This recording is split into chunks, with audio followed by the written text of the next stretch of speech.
Hey everyone, it's Jami. Before we get started with this episode, I want to let you know a couple of things. So in this episode of Serial Streamers, myself and my best friend Jessi, we break down the trial of Karen Reed and the case of Officer John O'Keefe, who was murdered in 2022. For some reason, throughout the episode, numerous times, I kept calling Brian Albert Chris Albert. So you'll hear me talk about Chris Albert being a high-ranking member of law enforcement.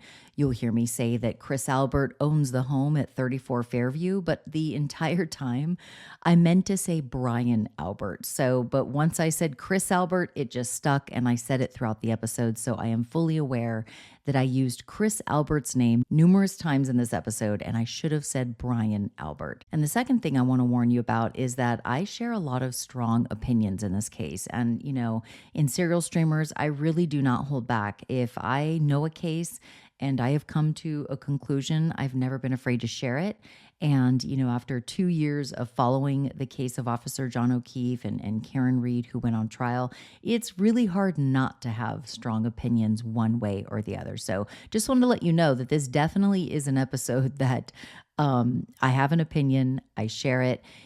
So I hope you enjoy the episode. If you prefer to hear about Officer John O'Keefe's case without any opinions, you can go back to one of my previous episodes. I think I first put it out in 2022 or maybe 2023. And the episode will be on Murderish, the podcast.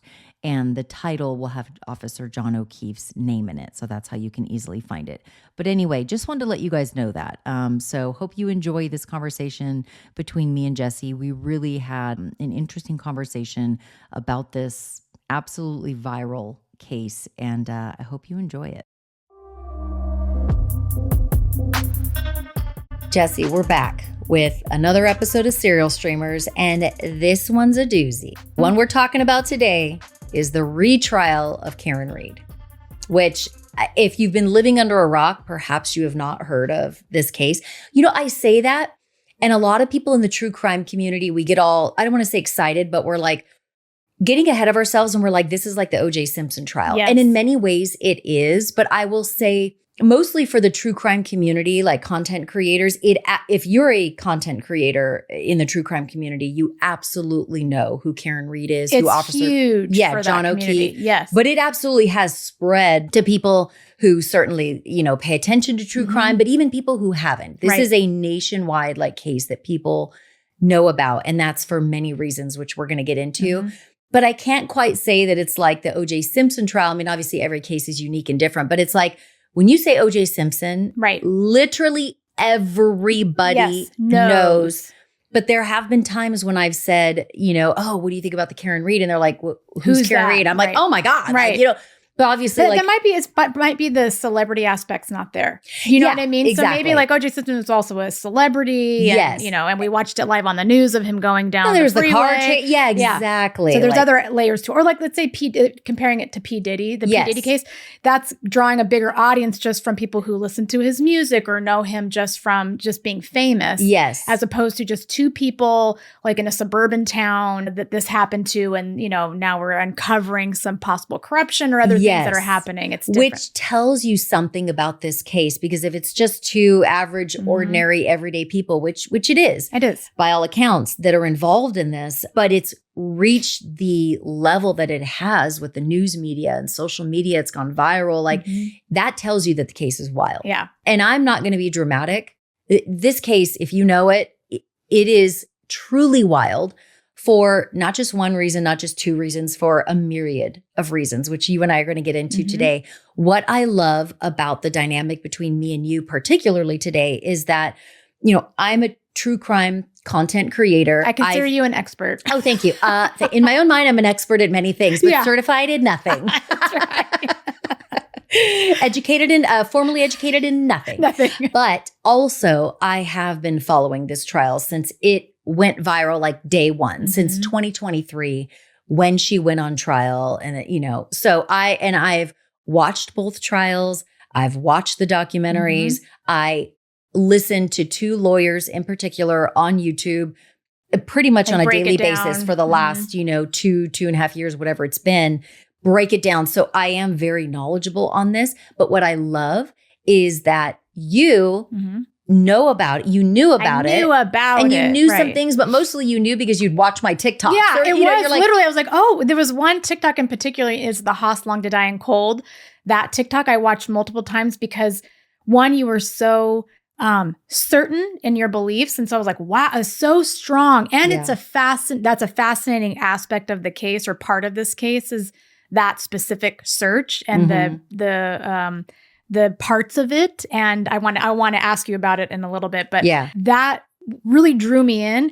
And it was I came into the retrial aspect. So I didn't watch the documentary prior. I didn't really know that it was a hung jury for the first, trial. So and then getting back with, us talking and you being so fascinated by it. And our last time we recorded, that was the day that they came. The verdict came out. Yeah. Yeah. So literally the last time we were recording, and I mentioned it at the top of the video, that we were on verdict watch. And as soon as we got in our cars after we recorded, there was a verdict. Right. And it was the verdict that I was hoping for and that I truly believe was the correct verdict.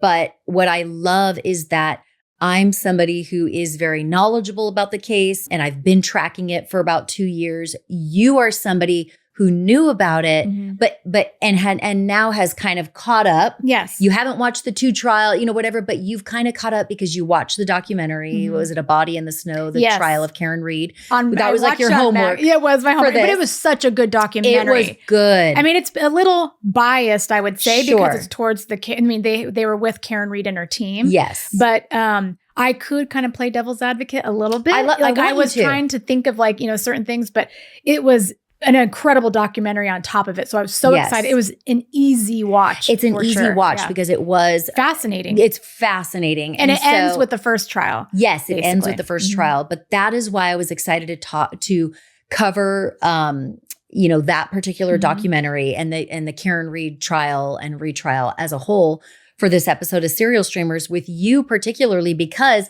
we have 2 different perspectives. Yeah. Like you're somebody who's kind of like on the fringe of, I know about it, but like kind of just discovering some things. And I'm somebody who's been like hardcore with it, and I'm not the only one, by the way, obviously. Which was an interesting aspect of this case is how diehard or how polarizing it was. You are in one camp or the other. There is barely any gray area. But I love that you're probably going to have some questions like, well, what about this? And maybe not even playing devil's advocate. When I was watching the documentary, I shared with you last time we were together that my husband was driving me crazy because he wanted to come to conclusions too quick. Yes.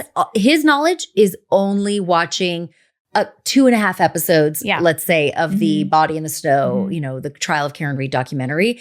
And of course, he's like, well, those might not be dog bites. And then he's like, but this, and that makes sense. I'm like, Steve, you do. And I'm like, and I can't expect him to come at it from a perspective of somebody who I've watched both trials. Now, that doesn't mean that I'm correct in my strong belief. It's just, I have formed a strong belief based on, all the evidence that I have seen, but it was driving me crazy. It's almost this kind of situation.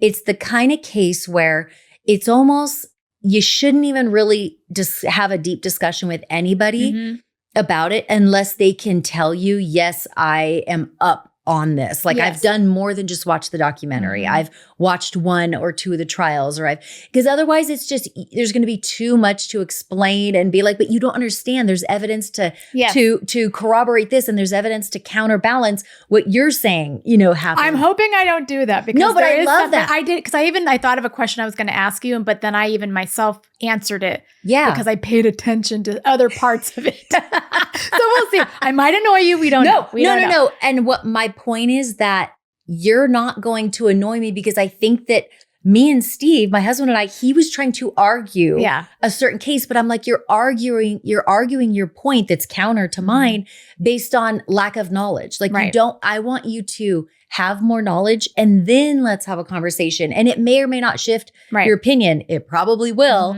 but it's not a productive, whereas you and I are not going to be arguing about she did it or she didn't do it. I literally am so excited to hear what questions somebody has who's kind of on the fringe of the case that's like hasn't really been following it. And there will be things, I'm sure, inevitably in this case that you're going to be like, but Jami, they did find all those pieces of taillight in the yard. Like that really had me, I'm not going to be annoyed with you about that because you're not somebody who is so deep. So that's and why I'm not your husband. And you're not my husband, so you won't annoy me. Husbands are just annoying. Men are annoying. Like Oscar tried to teach me Spanish. Oh. Or like I'm like, just because he was trying, I'm like, I'm so annoyed at you right now.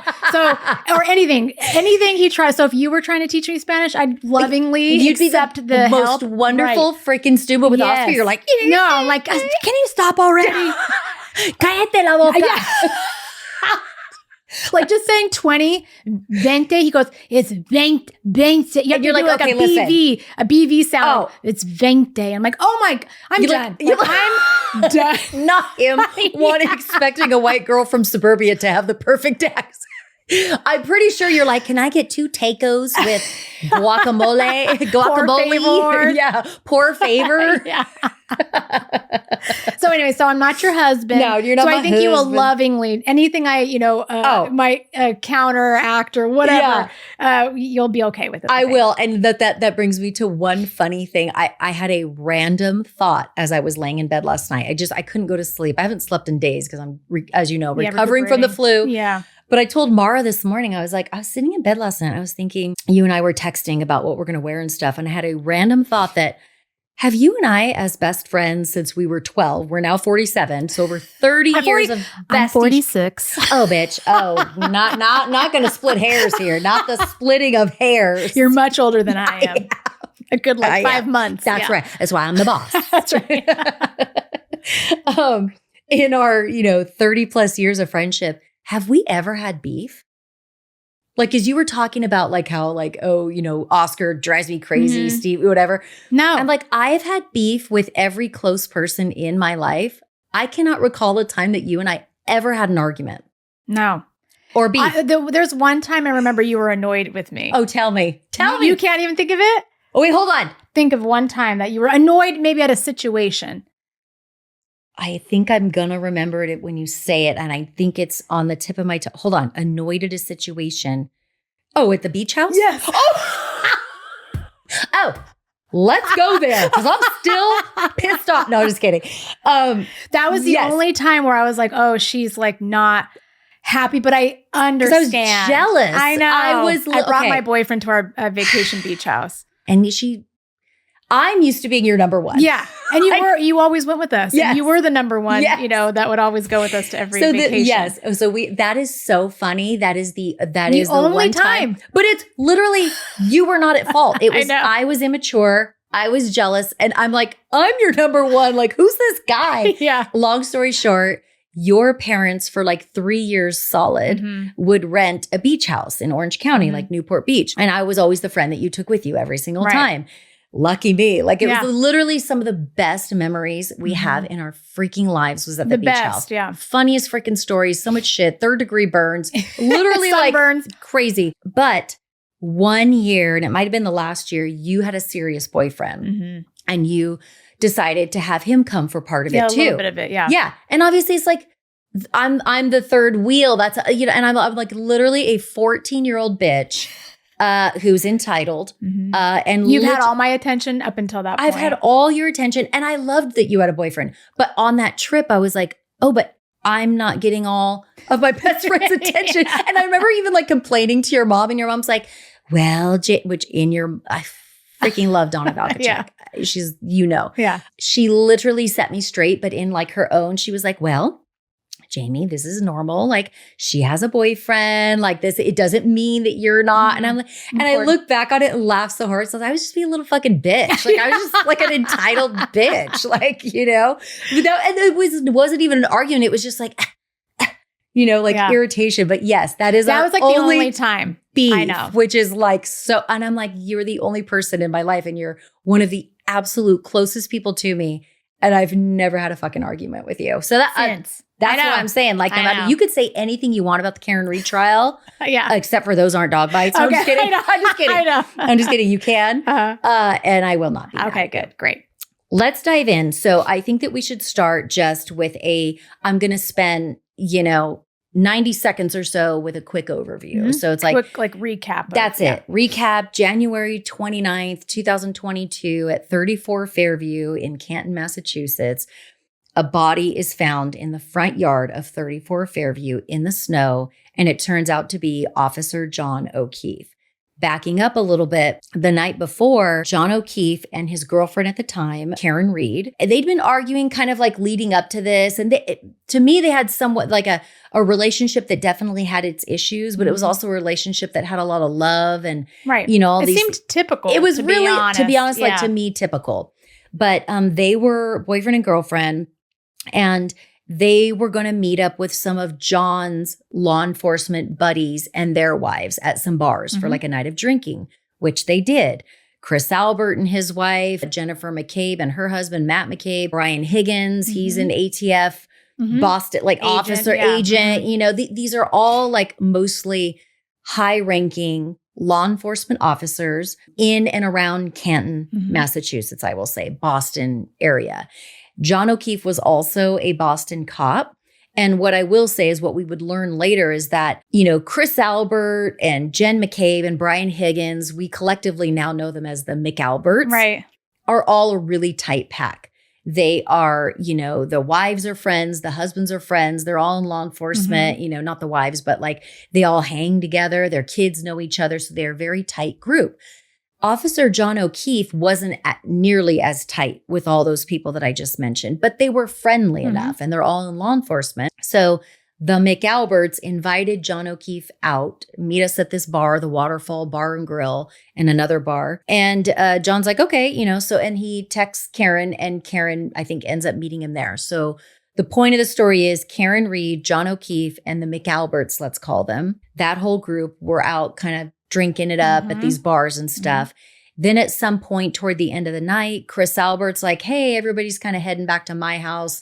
I think it's his nephew's birthday. We're going to have an after party. And John O'Keefe and Karen were invited, and they decided to go to the after party. So they show up. Karen gets in her car. She's driving. John O'Keefe is sitting passenger. And this is going on midnight, let's call it. They all leave the bar, and the McAlberts kind of get to the house at 34 Fairview first. Karen Reed and John O'Keefe pull up at some point. And this is where it all... This is where it began. The event begins, the timeline of what happened. This is really when the timeline really ramps up. Is that because there's some debate? Did John get out of the car at that point and go in the house? Karen Reed says he did. The people in the house would later say no, he never came inside. But the general story is, I will say Karen Reed's story has always been that she did not feel fully comfortable to just waltz into this after party. This is somebody's home. These are not her close friends. So like I said earlier, John O'Keefe was sort of on the fringe of, he was friendly with them, but not besties. Karen Reed was even more on the fringe. She was not close with any of these people. They all kind of knew each other, but they're not.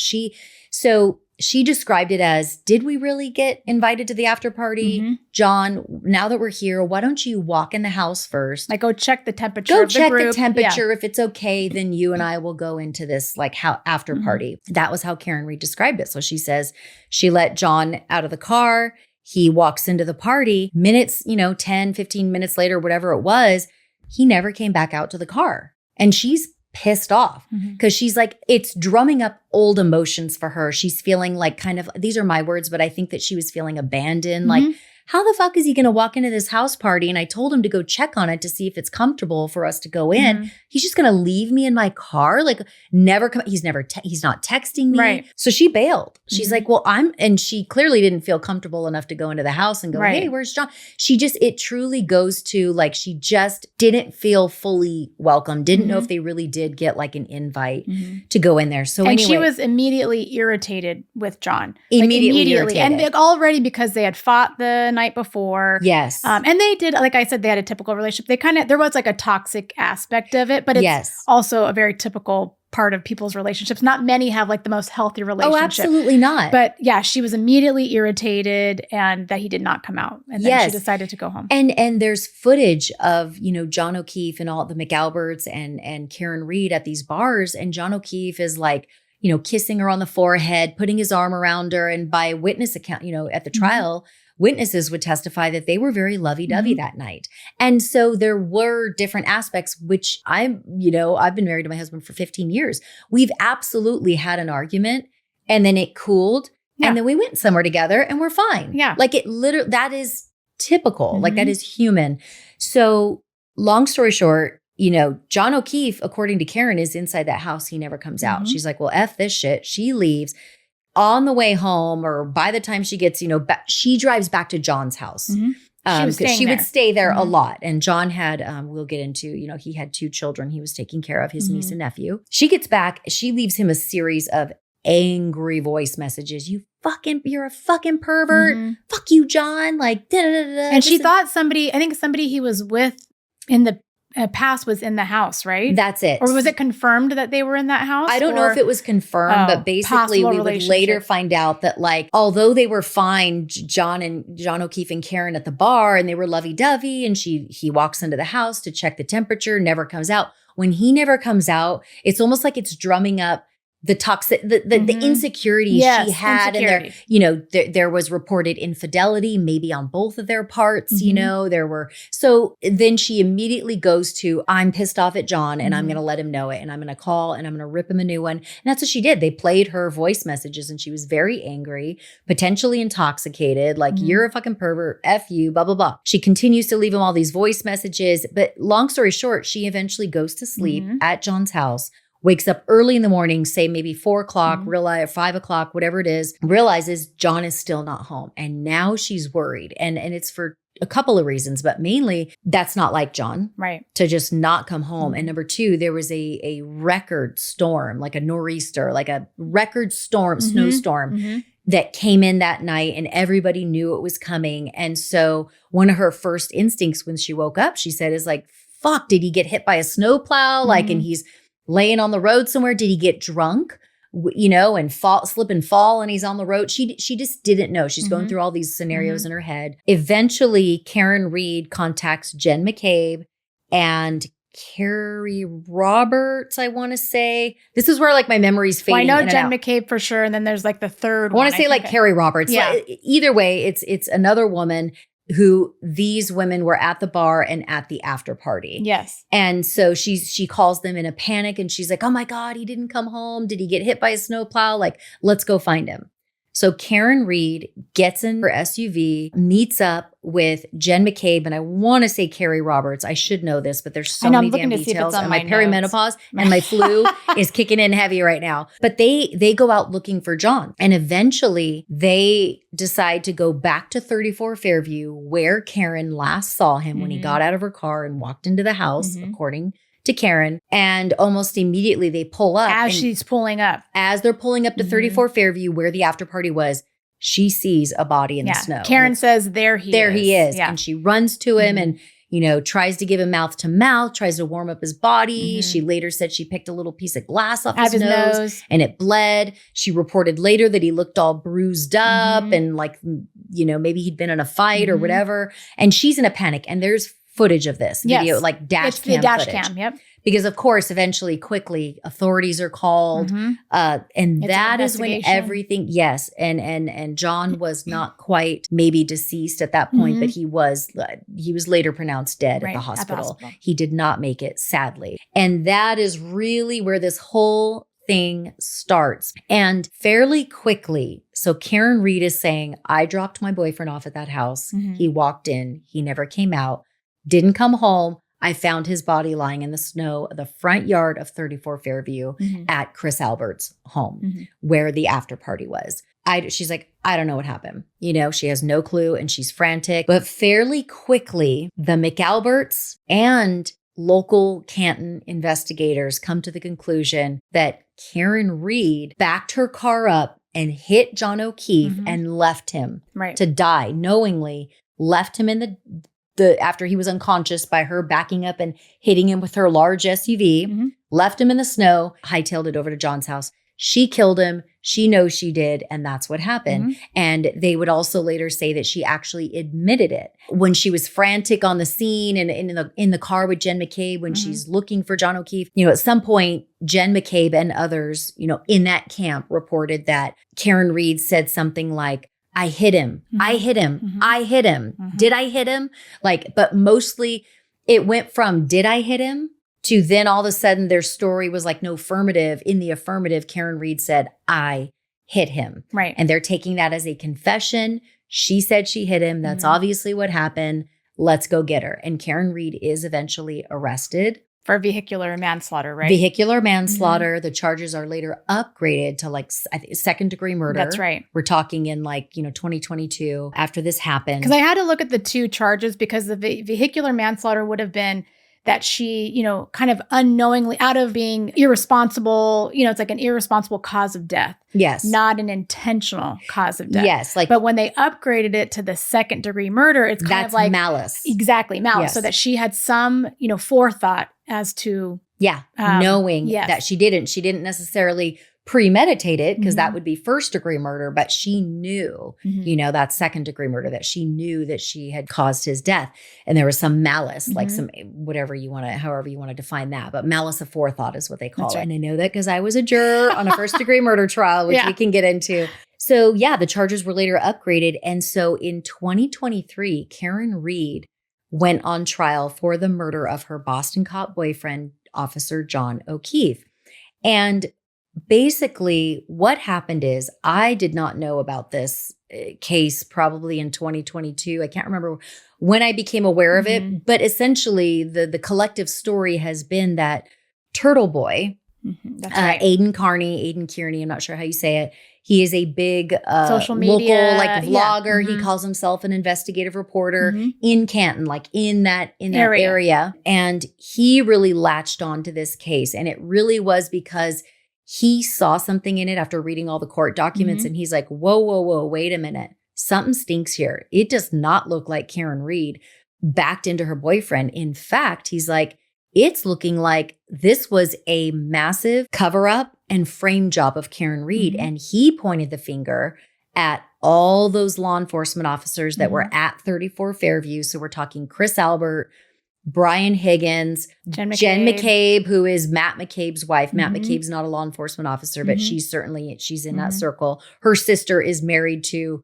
I want to say, Chris Albert. Yeah, it's like through marriage. Yeah, through marriage. Yeah. And possibly Colin Albert, which is the nephew of Chris Albert. Chris Albert owns 34 Fairview. So it's just that the McAlberts, right? So he's saying that John O'Keefe did in fact go into that because real quick, Karen Reed says that John O'Keefe walked into that house and never came out. But everybody at that house would quickly say, nope, he never came into the house party. He was never here.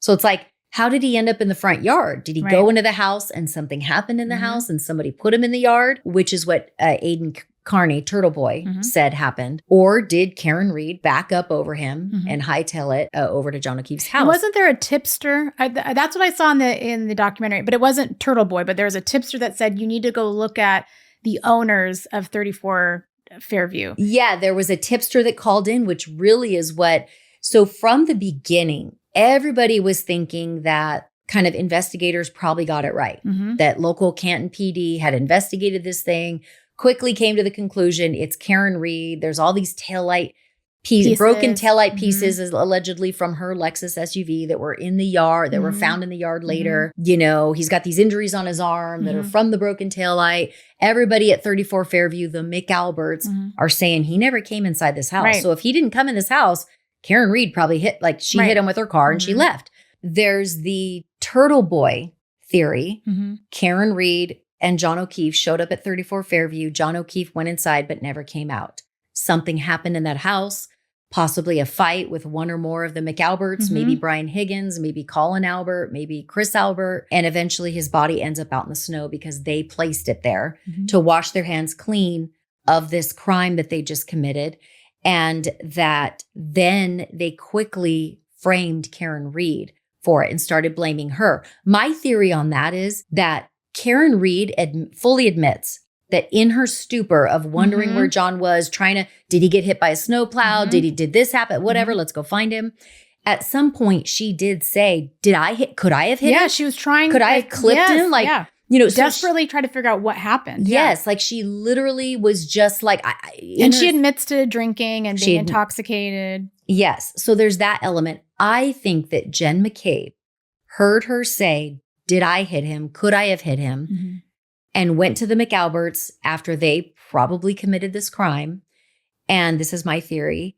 And Jen McCabe's like, you know what? I've got a good idea. And this is all alleged. This is my theory. Mm-hmm. Karen Reed said, could I have hit him? Let's say that she said she hit him. Mm-hmm. Let's go with that. Mm-hmm. Let's our collective story, let's let it be that not only did John O'Keefe not go in this house, we have no idea how, we didn't even know he was in the front yard laying there. Right. Karen Reed did it and we know that because Karen Reed said, I hit him. Right. So I think they took a little bit of truth and turned it into a better big truth. Story, yes. Which or it would really color their side and make it. It would help their side. Mm-hmm. So not only do, Turtle Boy's like, no, not only did those law enforcement officers probably commit this crime, then they went and framed Karen Reed, an innocent woman, for it. So there's the two camps. Karen Reed, says, nope, I had nothing to do with it. Then there's the camp. And is it the justice for John O'Keefe? Is that what the other side is? Yes. Yeah. It's essentially the free Karen Reed and the justice for John O'Keefe, which sounds crazy because it's like, no, we all want justice for John O'Keefe, exactly. obviously, but not everybody wants free Karen Reed. So that's really when things start. And local law enforcement fairly quickly came to the conclusion that, yeah, Karen Reed did this. John O'Keefe never made it inside that house. And they arrested her.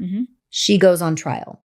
The first trial happens in 2023, which that's the one you didn't watch. No. But you knew a little bit about it. I knew a little bit. I think it was just like as it was going on in the news, it would pop up on the news like day this of trial. It would just be little things, but I wasn't, and it was there. I think there was footage from the court. Was that something that was aired? Yeah. So both I remember were seeing televised. like on TV footage of the courtroom. And I think that is a major advantage. And we learn so much because we get to watch the entire trial. And I think that we ought to be able to watch trials. I think that the public has a right to know what's going on inside these courtrooms. And so the first trial was televised, as was the retrial. And as we all know now, the first trial ended in a hung jury. But what's interesting about that is quickly after the mistrial, the hung jury, several of those jury members came forward to the public. At first, they went to like various like attorneys, like Alan Jackson, I want to say, and others. And they were like, wait a minute, hold on. This was not a hung jury. We were decided on the serious charges. We had all agreed she did not commit murder. Like she did not commit murder, but we just were confused by the jury slip because there was that's really what it boiled down to. I don't know this part. So without getting into the weeds on it, long story short, the jury slips in Canton specifically, like where this courtroom is, like, or where they call it Norfolk County, I guess as a whole, they're confusing. And they're done differently than, say, if the trial was done in like here in California. And that is exactly what happened, according to these jurors, literally multiple jurors, not every juror of the 12. They came out and literally were like, we're willing to sign affidavits to tell you that in that jury room, all 12 jurors ultimately decided she did not commit murder. But we didn't know where to like check that. There wasn't an actual box to check that we had decided on those, but we were undecided on this over here. Oh, interesting. It was literally, but they swear up and down, and I have no reason to not believe them. Right. That they're like, no, if we had it to do all over again, and if we were clear on the jury slip, it would have been not guilty on murder. Like it would have been not guilty, but we were confused. And then what happened was when the judge, or whoever it was, ultimately read out like what the jury's verdict was, the judge did not pull the jury. So what that means is, and this happened in my trial. So I was the jury foreman on a first degree murder trial back in 2017. 2017. After we had reached our verdict, we had handed our verdict in. I think the court officer read it aloud. The judge, I want to say, or maybe it was the court clerk or whoever, pulled the jury, meaning individually, one by one, looked at the jury members in the face and said, is this your verdict? Do you agree? Yes, I do. Yes, I do. Yes. It's literally just confirming, it's like confirming that what is like on this closing paper. the loop of like, you said this or you checked this off. Is that correct? Yes. Yes. They did that with us. Mm-hmm. This judge, Bev Canoni, she did not do that. No. And if she had done that, according to what these jurors are saying, they would have been like, oh, wait, no, that's we're not hung on all the charges.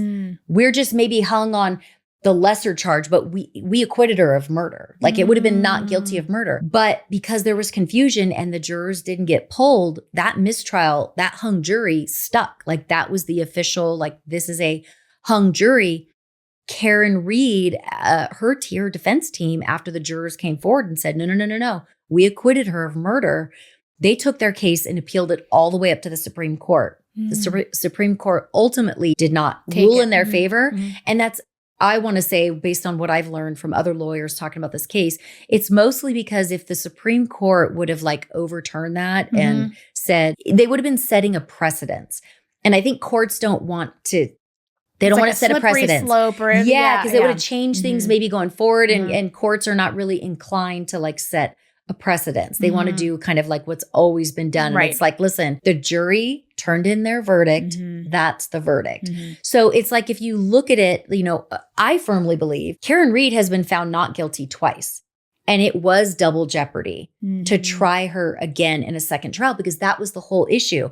Her defense team's like, since we now know, according to these jurors who signed an affidavit, that they did acquit her of murder, trying her again is double jeopardy. Everybody is protected against double jeopardy. She should not be able to be tried again for murder, because these jurors are saying we've already acquitted her of murder. But since the Supreme Court did not agree with them, then technically she could go on trial again, which she did. So it's a very interesting case just from that standpoint. That little part of it. Yes.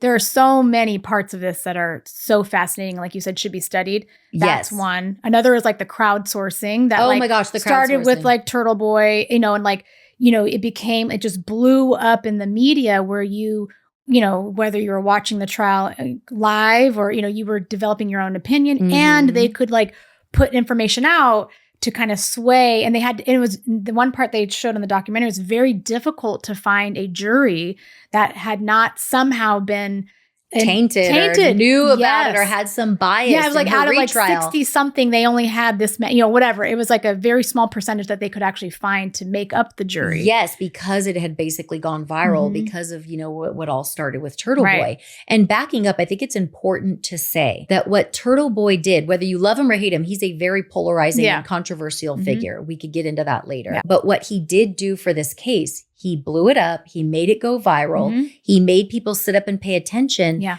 What happened is it unearthed not only people being pissed off about what was being done to Karen Reed in their minds, like you're trying to frame an innocent woman. It also unearthed the pre-existing corruption in that town specifically. So I've just been following this for 2 years plus. You know, it's like, you know, I've heard a billion times, it seems like at this point, from locals in that town. And we've seen town hall meetings, and they are pissed off and sick and tired of law enforcement corruption in their town. Not even just with the Karen Reed trial, but because this went viral, it reminded them that like this shit's been going on. We're sick of it. And now here it is, smack dab in our face. This woman is being framed and by these corrupt cops. And not only are they saying these corrupt cops, the McAlberts at 34 Fairview, who they think actually committed the murder, they're like, the cops who investigated it are corrupt. All the way up to the top cop, even maybe perhaps all the way up to the freaking DA, Michael Morrissey. Like, it's just widespread reported corruption, long-standing corruption in that town specifically. And it took the Karen Reed trial for a community and a nation. I'm not being dramatic. No. To people like me that I don't live in that town. I don't know Karen Reed. I don't know anybody You're not involved. affected by their law enforcement directly. That's or it. Anything. Yeah. I am pissed off, not because a woman, yes, I am pissed off that an innocent person in my mind is being blamed for this. That's one aspect that has always pissed me off. I want true justice. And if we can't get true justice in a case, I lose sleep over it. Like it literally, since I was a teenager, like injustice drives me crazy. That's just one aspect. But what really pisses me the F off with this case, these pompous ass, corrupt, lying, think they're above the law people, law enforcement officers and high-ranking officials in this town, enough is enough. And what they're doing is so dirty and so dangerous and so corrupt and so gross. It's like, get them. I want it. And if you see like the anger and the passion in my voice, imagine what the locals think. Oh, I can. Yeah, I mean, and you could tell, like when they were like tailgating in front of the court, outside the courthouse, and the things that they were yelling, and they were passionate. Done, and it was like this was just one too many. Yeah, and they were like, "You fucked with the wrong woman," and that basically with Karen Read, what happened is Turtle Boy blew it up to a point that the narrative shifted to now the large majority of people, I think I can safely say, support Karen Read and think that not only is she not guilty, she is factually innocent and has been framed by members of law enforcement, not only who likely committed the murder of John O'Keefe, but also the ones investigating the murder were corrupt and in on it together collectively to shift the narrative and get these other guys out of trouble, all the McAlberts at 34 Fairview, and blame it on Karen Read because who cares? Nobody knows her. She's not in our inner circle. She's not part of the, what do they call it? The thin blue line or the blue wall, whatever it is. She's an outsider. Let's just blame it on her. Let's send her ass to prison and we can all, just wash our hands of this murder of John O'Keefe and just go on with our lives. But what happened was they being the McAlberts at 34 Fairview and the law enforcement officers in Canton who were tasked with investigating this thing, they thought they were going to just get away with this like they maybe always have. They fucked with the wrong person. Turtle Boy blew it up. And then there was a movement of support for Karen Read, not just holding signs and saying free Karen Read with money. Turtle Boy helped her raise over like $1 million toward her defense fund. She went and hired one of the best, most they were fascinating defense teams. That's just another interesting aspect to this case. And they fucked around and they found out. And it was a mistrial. Let's just go with it. It was a hung jury. In my opinion, she was very likely found not guilty the first time around, trial, right? But let's just go with the jury couldn't get there and they were undecided and it was a hung jury. That still tells you that the Commonwealth didn't have a strong enough case. The evidence is not evidencing because they couldn't get the jury to go, oh yeah, that's what happened. So that was a win for the defense, in my opinion, even the hung jury. Then they go and put her on trial again. The Commonwealth came back at it and they didn't even have the same prosecutor prosecute it, a DA, a district attorney, Adam Lally, because they were like, no, we're going to bring in the big guns. They brought in Hank Brennan. He is a career defense attorney who has, I want to say he worked with like Whitey Bulger and like big name cases, but he's a big name defense attorney. But they brought him in as a special prosecutor because, but do you think they're trying to fight fire with fire? Yes. 100%. They know that Alan Jackson, Bob Alessi, he was hired later, David Yannetti, and I want to say her name's Michelle Little. I should know her name. She also played a pivotal role. This defense team is kick-ass. And they did a really good job the first time around. But if they did a good job the first time around, they did an even better job the second time around. And basically, the message that was sent to me when I found out that they hired a special prosecutor who's a career defense attorney, that they thought this was going to be their hired gun. They thought, we are going to do whatever we can to pin this shit on Karen Read. We are going to do whatever we can to get that guilty verdict. Hank Brennan's going to be the one to do it. Sit down, Adam Lally. You couldn't get it done the first time. You will not play an active role, as active of a role. We're going to bring in Hank Brennan. But he was no match. And here's the thing. As good as Karen Read's defense team is, and good is not even the word. They are badass. So good. So skilled. what really won this thing for Karen Reed is the fucking evidence. Yeah. The evidence is not there to convict her. Right. And there was a lack of evidence. There was due to a poor investigation no one went inside the house, right? Could we ever the investigation couldn't they just go see if like his shoe prints were on, like inside the house, or there was nothing done inside the house, right? That's right. So only where the body was found. That's exactly right. So the biggest issue in this case is that the investigation by Canton PD and others, members of law enforcement, headed up by lead detective Michael Proctor, was a very shoddy investigation. And I will say this, that's not an opinion, that is fact. I think that everybody can agree, unless you're just hardcore trying to lie to yourself. It literally was a shoddy investigation. And any person in law enforcement, people who are involved in the case, like not involved in the case, experts, they have all said this was not a good investigation. And that causes so many issues, because then we are left with so many questions. And making up these stories as to like, that did he get in a fight? He must have gotten in a fight. The dog must have, attacked his arm. Then they pulled him out but we will never know. Because there wasn't a good investigation. Right. And I will draw it back to the JonBenet Ramsey case. Yes. The investigation was shoddy. It just wasn't good. For many reasons, they did not do a good investigation. And I think for that reason, we will be left with so many unanswered questions, sadly, because it's all starts with an investigation, a good one or a bad one. And it was a bad one in JonBenet Ramsey, certainly was a bad one in Officer John O'Keefe's death. And so let's talk a little about that. You brought up the fact that, again, it's hard not to insert my own theories, whatever. But the fact is that when John O'Keefe's body was found in the snow, everybody's supposedly claimed, like, we don't know what happened, what's going on. Police come, let's start investigating this thing. Well, you would think that since there was a party going on in the house where John's body was found in the front yard, multiple people were there. That is the crime scene. Like that is where you would think that the first step in law enforcement would be to go inside that house and interview every single person in that house. And gather evidence. Take a look around, gather. Look on the floor. I don't know, any dust for fingerprints, something. They did not do that. They did not go inside that house. Right.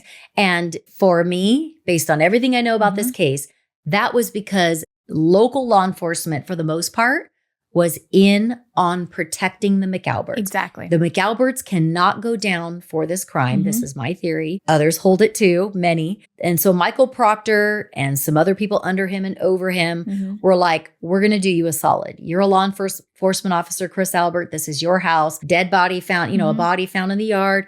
We're not going to go inside and ask any questions. No, we're just going to worry. leave. Don't you worry. We're not even going to bother you. And that is, I think, the reason, because any law enforcement officer knows, investigator, even a rookie investigator knows. Not me. I'm thinking, like, I know the damn house. Like, go. I would at least and that's the part that he's found outside. I can understand, and the conditions too. That was a very difficult. It was like, gale force winds, blizzards, snowstorms, snow. Okay, that's one thing. I can understand maybe a compromised investigation outside. Certain elements of it. But you could go inside, look at the doors, take some, just to see, why is he on this front yard? Yeah. Like it was, but the fact that they didn't even at all do any kind of investigation is the biggest red flag. Yes. And shows that there's some kind of, like you said, like protecting the Alberts and, or the whole idea. So it was a shoddy investigation. And not only did they not go in the house, the evidence wasn't protected. So for, the red Solo cups. So wait, what is that part? Because that didn't really. Investigators used red Solo cups, which are open and not like contained, to transport like blood evidence, like material, very important evidence from the crime scene to the lab. And some kind of bag. It was like a grocery bag. And a shop and stop bag. They put it in shop and stop bags. Right. And the thing is, that's compromised right then and there. And then there's no chain of custody, because we don't know what members of law enforcement could or did or didn't do with it before it got to the lab to be tested. Did they, you know what I mean? If you're in the camp of that, the people investigating this murder were sort of in on protecting the McAlberts, well, they could have done some shit with that evidence to make it help their, cover up their friends, crime when you use red fucking Solo cups. No. And that's the thing is like, you would think, especially that there's, they always say like things get ramped up when like a death of an officer is involved. Like that is if another it was aspect. like, not that it should be any different, let's say this, but if a homeless man, let's say there was a homeless man that was found on the front yard, Right. okay? He's a known homeless man in the area. Okay, maybe he overdosed and we found him in the snow. This is a law enforcement officer who has a relationship with the people that own that house. Yes. You would think that the top level, high priority investigation 100%. would take place, and it did not do that. That's you bring up a very good point. And again, to your point, both people matter just as much on this exactly earth. right. The unhoused man, the law enforcement officer. But your point is, we all know that when a law enforcement officer dies, from what we have all seen over time, they really take it like to the next level. The top brass will be involved, and like, this is one of our brothers. Like, we've got to find out what happened, and that is not what happened. They treated it like not even like just any old person. Yeah. They did not do his investigation justice. And so with the Solo cups, it's like their excuse, essentially, we would find out at trial, was like, listen, it was a snowstorm. We used what we had. They even used a snow blower, to find evidence. And obviously that's blowing things everywhere. And they stood by it and they doubled down. And their excuse was that it was a record snowstorm. But guess what, Jessi?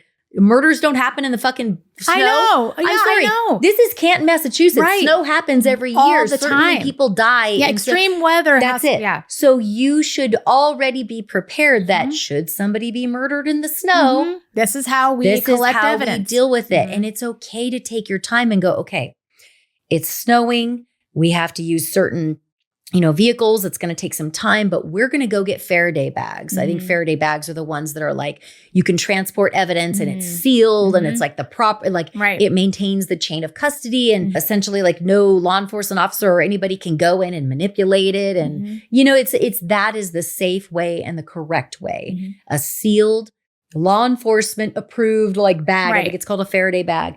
That is what they should have done. They should have taken their time and said, whoa. I know it's snowing.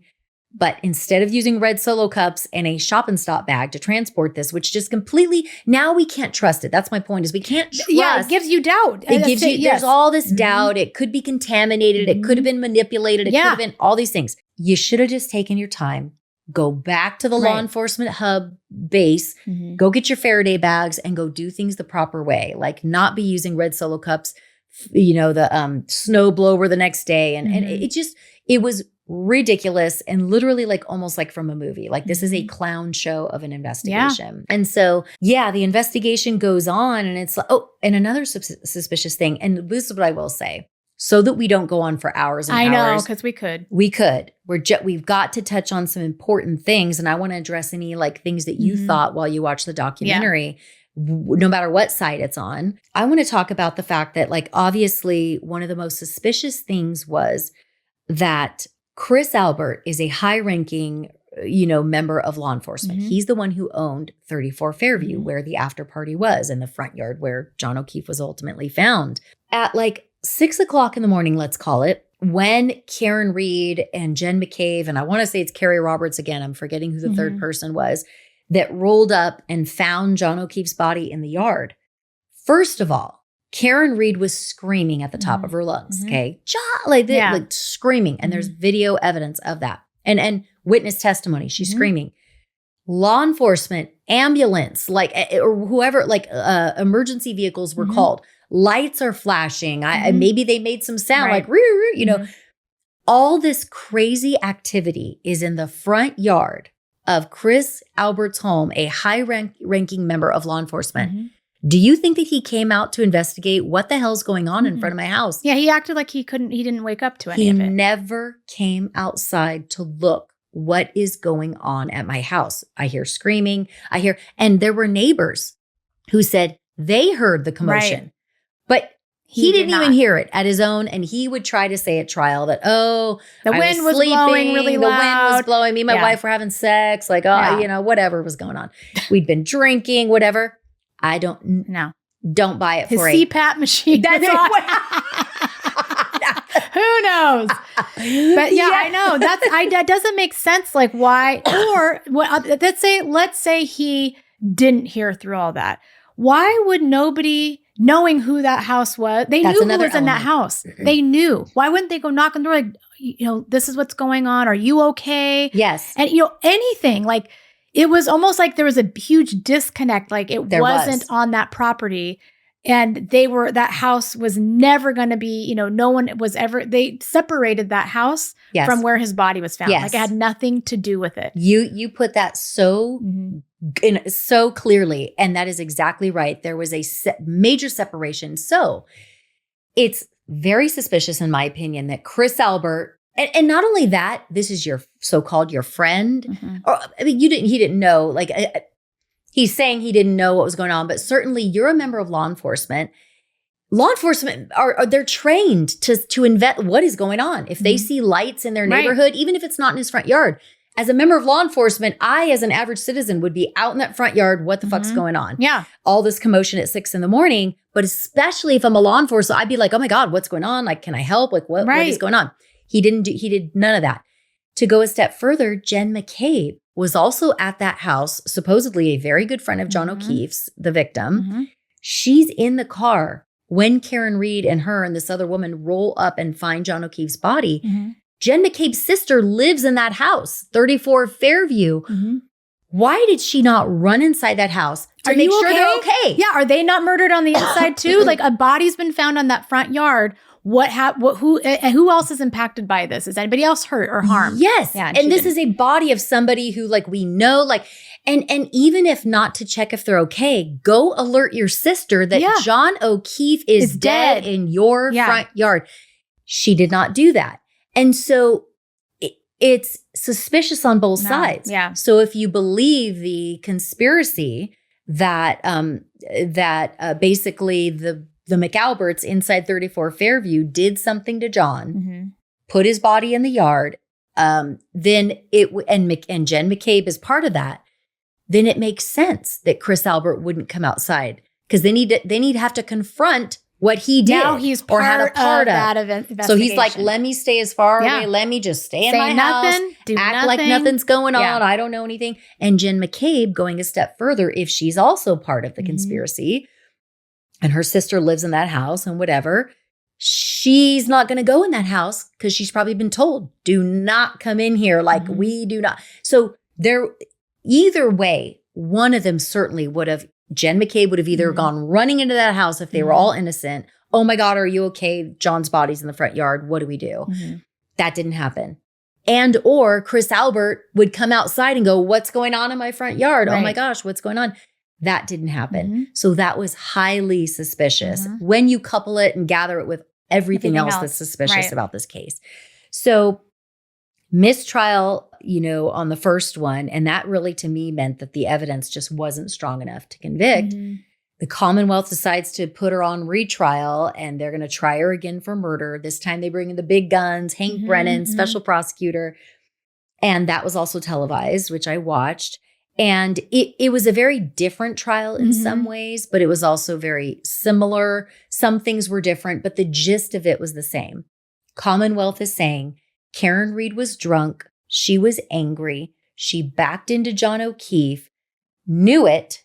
I don't know if she knew if he was dead or not, but she knew she hit him and that he probably could die, left him in the snow, in the freezing snow, went back to his house and probably called him and left those messages just to maybe cover up for herself. Who knows? The other side of the coin, the defense is saying, oh, hell no. What happened was, she did drop her boyfriend off at that house. He did go in the house. Something happened in that house.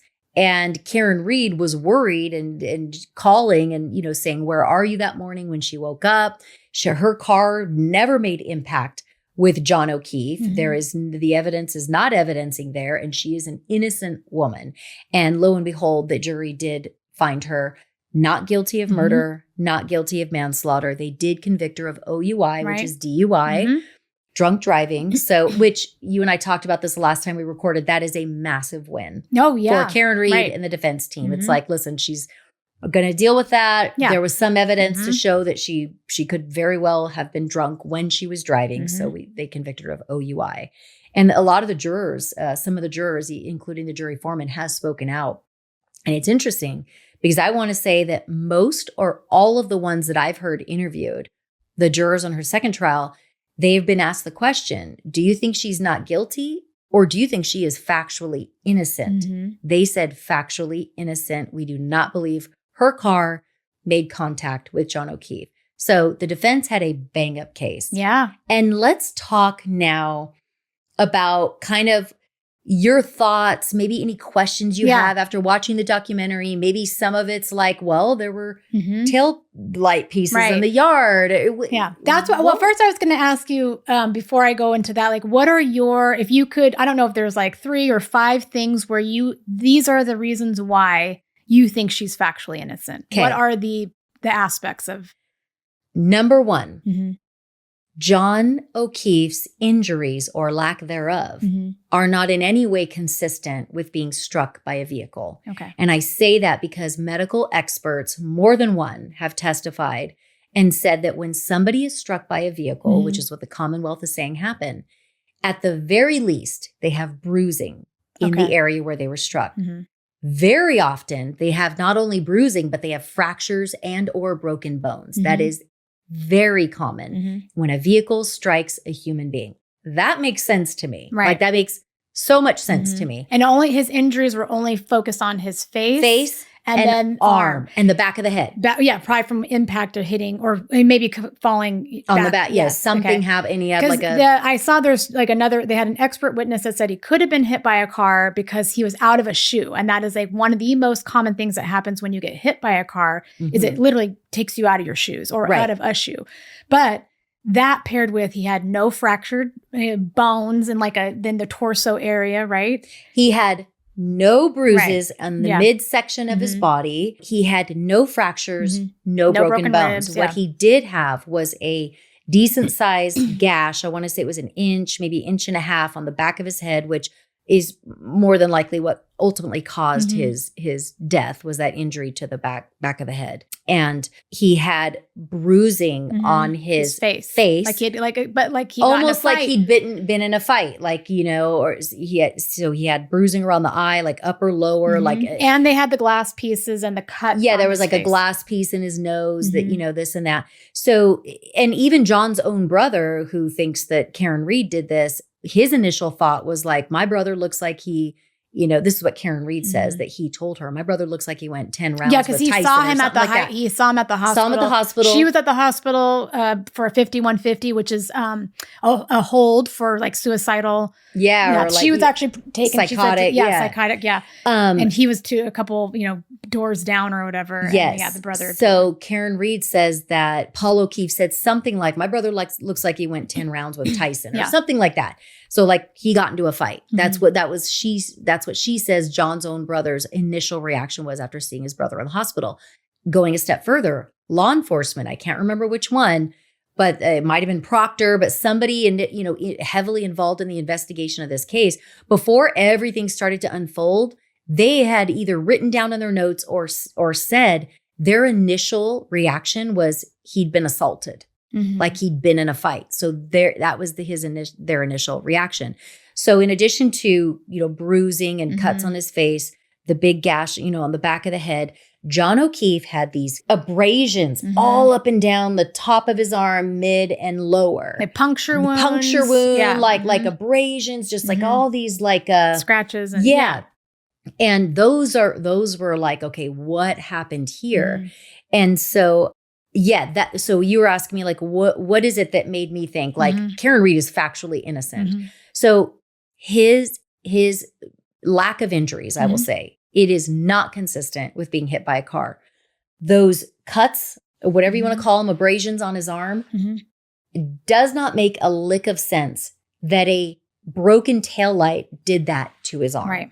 Or even like, let's say the cocktail glass that might have broken his broke on his face, or why he had glass in there.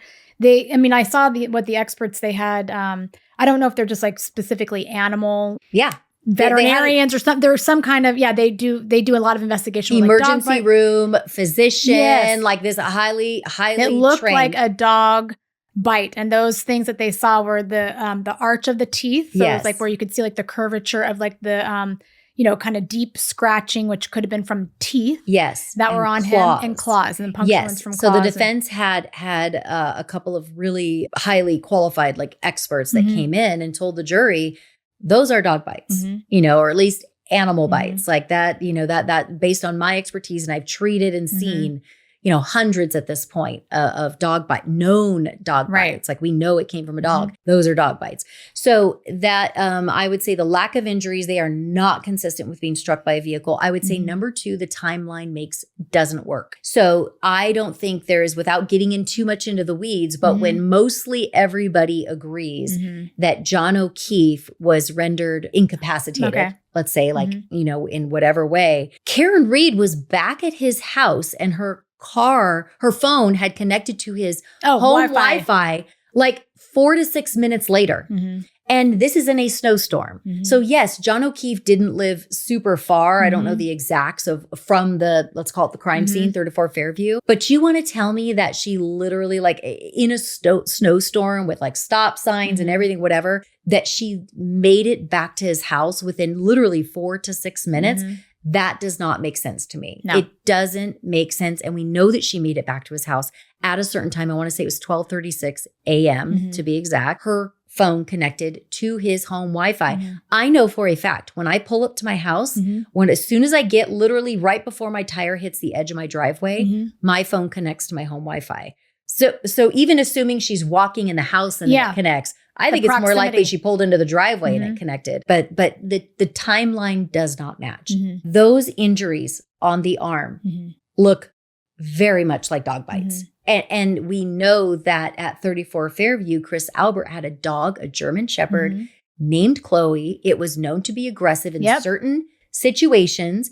And it would make perfect sense to me, going with the defense's theory and Turtle Boy's theory, that John O'Keefe was assaulted or got into some sort of physical altercation with one or more people at that house. That dog's going to jump in. It agitates the dog. Agitates the dog, and the dog, the dog's not what like killed him or anything, that agitates the dog, and the dog starts biting on the arm. So those injuries, a taillight to me could have never, that makes no sense. And watching the documentary, that's why it was so good, like as the viewer, because first it's like, okay, then you're like, oh my God, the dog did it. Well, then they DNA test those wounds, and then the pig, no dog DNA, no canine DNA came back, but there's pig DNA. But then I'm like, oh God, well then how the pig? Well then dog treats. Exactly. Maybe. I know. I'm telling you, it's so good. It is so good. And then you couple with the fact that I think those look very much like dog bites. Two very highly qualified experts said those are dog bites.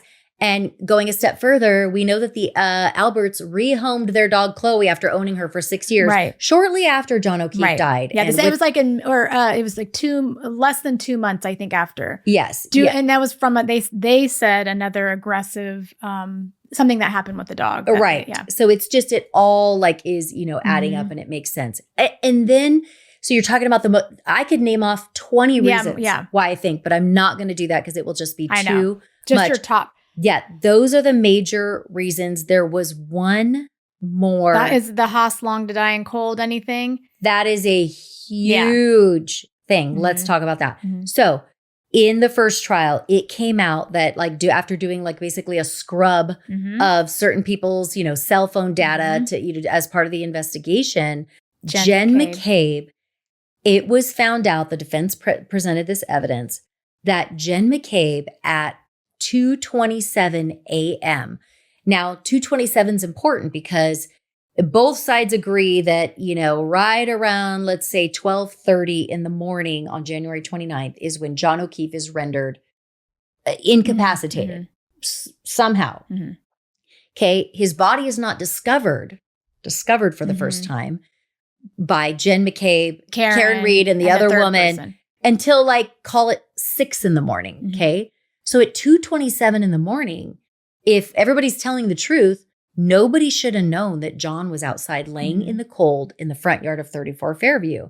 Yet at 2:27, they not only found that Jen McCabe, she's part of the McAlberts clan, she had Googled on her phone, Haas long to die in cold, which we assume she tried to maybe she didn't have her glasses on, how long to die in the cold. I looked at the keyboard. It's right there. It's right there. That's Stevie figured that out too. She goes, the W is right by the S. I was like, yes. So she Googles, not only does she Google Haas long to die in cold, why are you asking how long it takes somebody to die in the cold if you don't know somebody's literally dying in the cold at that very moment? Like, you're not supposed to know that he's out there. Then she also later deleted that record. And I don't know about you, but I have never actually deleted a Google search on my phone. I would have to go look up the steps of like, how do I do that? Why would you do that? Why that specific? And she would deny and say, no, I didn't do that search at 227. I don't know what you're talking about. And the Commonwealth presented some evidence which I didn't think made sense to try to prove that she didn't Google at 227 Haas long to die in cold. That she opened her browser window. She opened her browser earlier window. On, and then, that was something that was interesting though, because but then it was disproven because the operating system that she had on her phone, it wouldn't do that. So they're basically saying like the prosecution's kind of like argument to that is that she had a browser window open earlier on, and anytime you go to that browser window and then search, which she said, she was searching when that browser window initially opened, something to do with her daughter's basketball stats or something, and then the Haas long to die in cold was in the morning when after Karen John's Reed, body was found. and they were there trying to, and then Jen McCabes says that Karen Reed asked her, can you please Google, however she said, can you Google how long to die in cold? Which again, does not make sense to me. Karen Reed is in a stupor. We saw her. She's on a 5150 hold at the hospital. So right around that time, Karen was frantic, manic, like trying to save John's life, like screaming, what happened, blah, blah, blah. All these things going crazy. And you mean to tell me she looked at you and said, please, Google Jen, this. Google how long to die in the cold. I'm going to try to figure this out right now as he's dying, actively dying. Does not make sense. Let's see how long it takes for him to die in the cold. Exactly.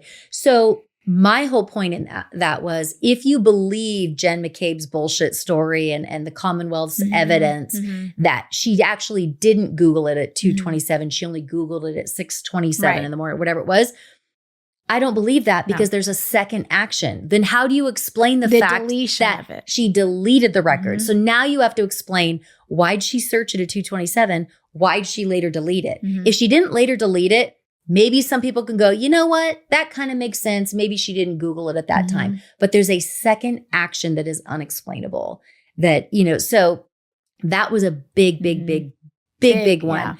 And if you know this case, you know that there are, in my opinion, there are a million reasons that I can say that she's factually innocent. Right. And the thing is that it's hard for people to wrap their heads around a case like this, because you're asking people to believe that not only did multiple people get together and do a cover-up of a very heinous crime, they also fingered an innocent woman. Oh, and these are members of law enforcement. Like, we have to believe all that. And it's like, oh no, I'm out. It's too wild of a conspiracy theory. Karen Reed probably did it. Yeah, that's the easier kind of like, quick scenario. They're drunk. She backed into him. Easy peasy, didn't know it. Yeah.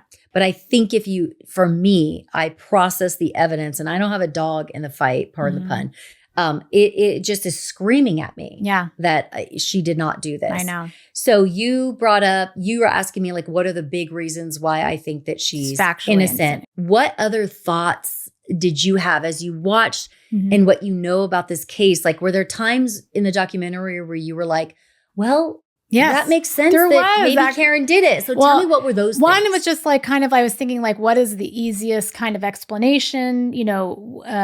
Occam's razor. Occam's razor, exactly. So just kind of like that would, they're all drinking. But then when you look into all the other things that did not take place, did not happen, but that says a lot for, I think, the jury to come to the conviction that they did. And the other part was that his family and those close still believe she had something to do with it. They're very unhappy that she was not found guilty. This is true. But when I think about that, I think as a mourning family member, something that's tragically happened to your loved one, part of healing would be able to hang your hat on something that happened. And what's unfortunate about this whole case is that we may never know Mhm. what actually happened. Like you said, like the John Bonet, I mean, only when we're at the pearly gates of heaven where we're like, the Sure. things that we want to know, like Yeah. who killed John Bonet and who killed John O'Keefe. Like I felt bad for the family because I know that they want to hang their hat on something. They don't want to look at generations in law enforcement that they're his side of the family. Like his great-grandfather, his grandfather was a police officer. I feel bad for them. But that was the only, kind of part where it's like, why do they dislike her so much? Why are they so sure she's guilty of this? That was what gave me pause. Just kind of like people who might have been close in their relationship, close to the family, seen things, And I feel so bad that they had also lost their daughter. There's like a compassionate, empathy part of that to me, just kind of, but I still do not think she's, guilty and. And you bring up a good point. The O'Keefe family has suffered so many tragedies. They've now lost, two children, and now two teenagers, and certainly they were even younger when their mom and dad died. They lost both parents, and then they went to go live with John O'Keefe, and he's taking such good care of them, and then he gets murdered, and now they've lost him. So it's tragic. Absolutely. And that is the tough part, is that for me, it's like two things can be true. I have so much empathy for the O'Keefe family. They have suffered the greatest loss in all of this. And I have seen this happen before, where I so staunchly believe that while I have so much empathy for you, locking up an innocent woman is not justice. And her life matters just as much as Officer John O'Keefe. That's right. Karen Reed's life matters. And if you firmly believe, not just based on your heart or you love Karen Reed or whatever, an unbiased, just you looked at the evidence and there is a lot of evidence and lack of evidence, to me is very strongly pointing to her factual innocence, then I have to go, but you can't lock up an innocent woman and call that just to make them feel better. No. That is also not okay, to take away her freedom. And the evidence has spoken. They couldn't get there at the first trial. And there's a reason for that. It's because the evidence wasn't strong. Well, why isn't the evidence strong? Very likely because it didn't happen the way the Commonwealth is saying. Then you look at the second trial. They literally acquitted her of murder and manslaughter. So once again, and they brought in a special prosecutor. Everybody tightened up there was even more evidence available at that point. Like and they presented it again and again. A jury of 12 people said not guilty. So here's where I struggle, is that I have so much empathy for the O'Keefe family. At the same time, I do think that it is everybody's duty to look at the evidence. There is a lot of evidence. Not even the medical examiner, who is a witness that the Commonwealth brought in, could say this was a homicide. That is almost like the number one thing that almost every prosecutor has going into a murder case, is that the medical expert who examined the body, the medical examiner, can determine without it, like the cause of death. This was a homicide. So she couldn't even come to that conclusion. That was a big thing that was lacking for me as well. So there's just so much overwhelming evidence to point to. At the very least, I will say this. To me, the evidence points to Karen Reed's factual innocence. But at the very, very least, there is so much reasonable doubt. Oh, yeah. And that's all that's needed, by the way. It doesn't matter in the grand scheme of things. It does matter, obviously. But in a trial, it's not the jury's, they don't need to concern themselves with, is she factually innocent or not? It's just the prosecution has the burden of proof. They have to prove this beyond a reasonable doubt in order to take somebody's freedom away and lock them up in prison for a very long time, maybe for life. They couldn't do that, and they tried twice. And that is because there is so much, at the very least, reasonable doubt. And I also, people might be mad that I will say this, but the O'Keefe family, I think at a certain point has a duty to at least acknowledge a couple things. They, to my knowledge, have not even acknowledged that this was a shitty investigation. So if they're mad at anybody, it shouldn't be at the defense attorneys and it shouldn't be at the jury. It should be at the investigation team that did not do their job And they are the reason that we are in this situation that we may never have true justice for John O'Keefe. So if you are pissed off, I think it is not okay to be, and I don't know if the O'Keefe family is mad at the jury. They probably hate the defense team. I'm putting words in their mouth maybe, but that should be, I think I would feel better, and they don't need to make me feel better, by the way. Right. They have no duty. But I think I would feel better if the O'Keefe family made a statement and said something like, we acknowledge that this investigation was lacking, and we do not think that it served John O'Keefe, our loved one, in the way that it should have. It did not. And we are disappointed in that. They haven't even said that. It's almost like they're like 10 toes down. This was a good investigation. It pointed to Karen Reed. Yes. Lock her up, and that didn't happen. That's the part that bothers me, is because that they still see, there's something that they are so strongly tying themselves to, that it is Karen Reed. Yeah. You know? And I've seen this happen. I will tie it to the case of Heyman Lee and Adnan Syed. So Heyman Lee was murdered back in 1999. Her ex-boyfriend at the time, Adnan Syed, was convicted. They said at the age of 17, he murdered her. He was convicted, arrested, did, I want to say 20 years in prison or so. He has since been freed, but he was still fighting like that legal battle. He may still be actually, a big ruling came down recently. But the reason I bring up that is, again, in that case, based on all the evidence that's available now, the investigation, the reinvestigation, the everything, I believe that Adnan Syed is not just not guilty, but he's factually innocent. He did not murder Heyman Lee. It's somebody else. And had law enforcement done their jobs and not just zeroed in, you know, on him, on Adnan Syed and just ignored any other potential, which is exactly, I think, what happened in Karen Reed. They were laser focused on her when there was all this other investigating they could have done and drawn up other suspects, and they didn't do that. So Heyman Lee's family, to this day that I know of, still thinks Adnan did it. And at a certain point, I find myself being upset. I can have so much empathy, and I freaking do. Like they've suffered the most, undoubtedly.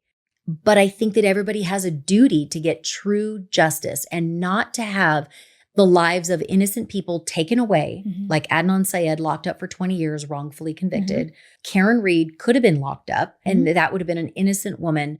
We cannot do, we all have a duty to protect every citizen's freedom and do it to the best of our ability. I would hope at a certain point that the O'Keefe family can at least acknowledge this was a bad investigation. They might still think she okay, did. it was a bad investigation.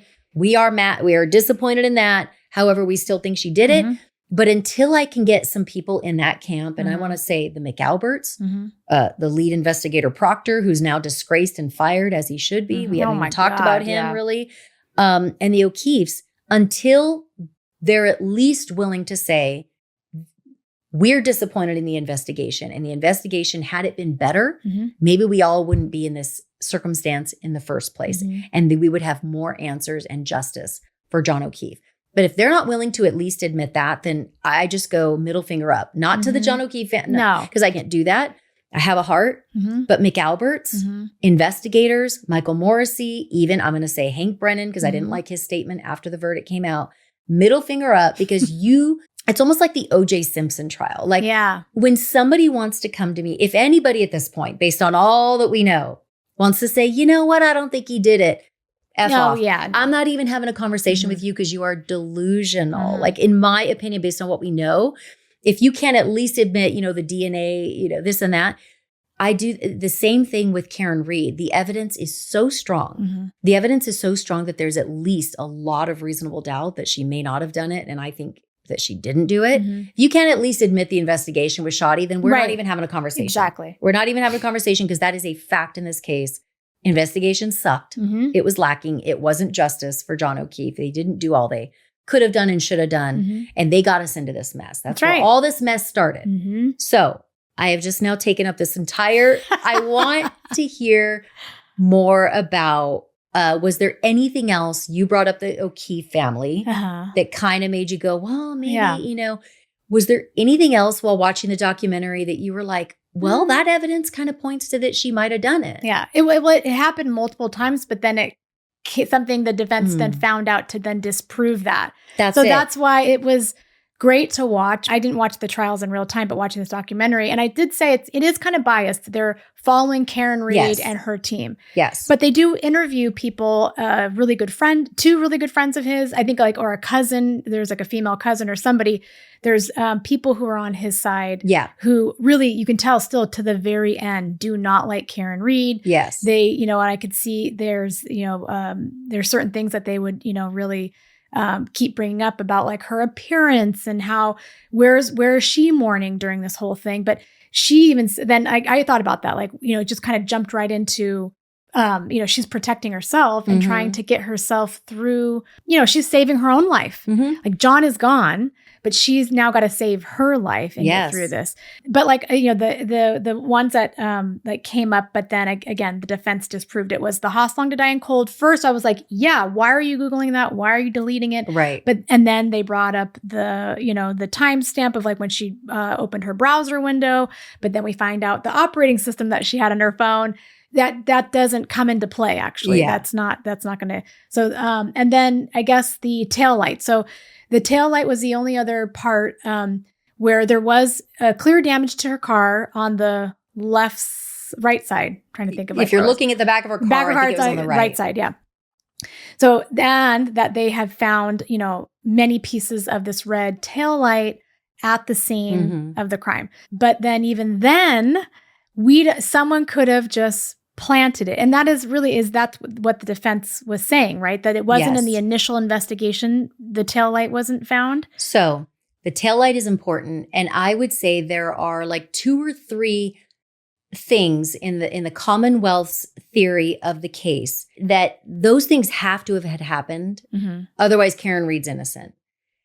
And those things are, they're saying that she confessed, right? But there's a counterbalance to that. So they're saying that, and I'm going to get to the taillights. The Commonwealth's case is built on her supposed confession. I hit him.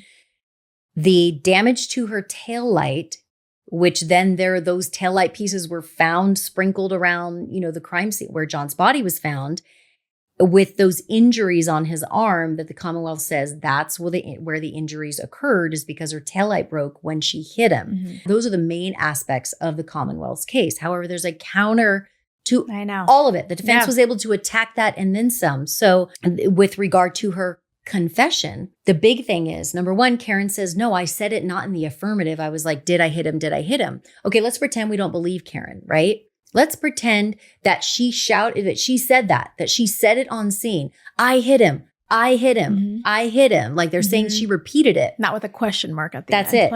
And the witnesses on the Commonwealth side said that the members of law enforcement and the ambulance, what do they call the EMTs or first EMTs or whatever, that they were all there as well. Okay, if you have a person and it's known that they are confessing to a crime, number one, that was never reported in any investigating officer's notes. They never said, people are saying she admitted to the crime or she did. I heard her say she admitted to the crime. That's number one. Number two, why didn't you take Karen into custody? At hearing, she literally confessed to the dead body, or the body that's in this. She confessed to it. Why aren't those investigating officers going, you're coming with us, ma'am. We've got a confession here. None of that happened. So there is no way that she's on scene confessing to this crime and investigators are aware of it. And doing nothing Not only did they not note it in their notes, they did not go, ma'am, can we have a word with you? We're going to have to take you into the station. We're going to talk to you about that. They never did. That's because to me, it didn't happen. It does not make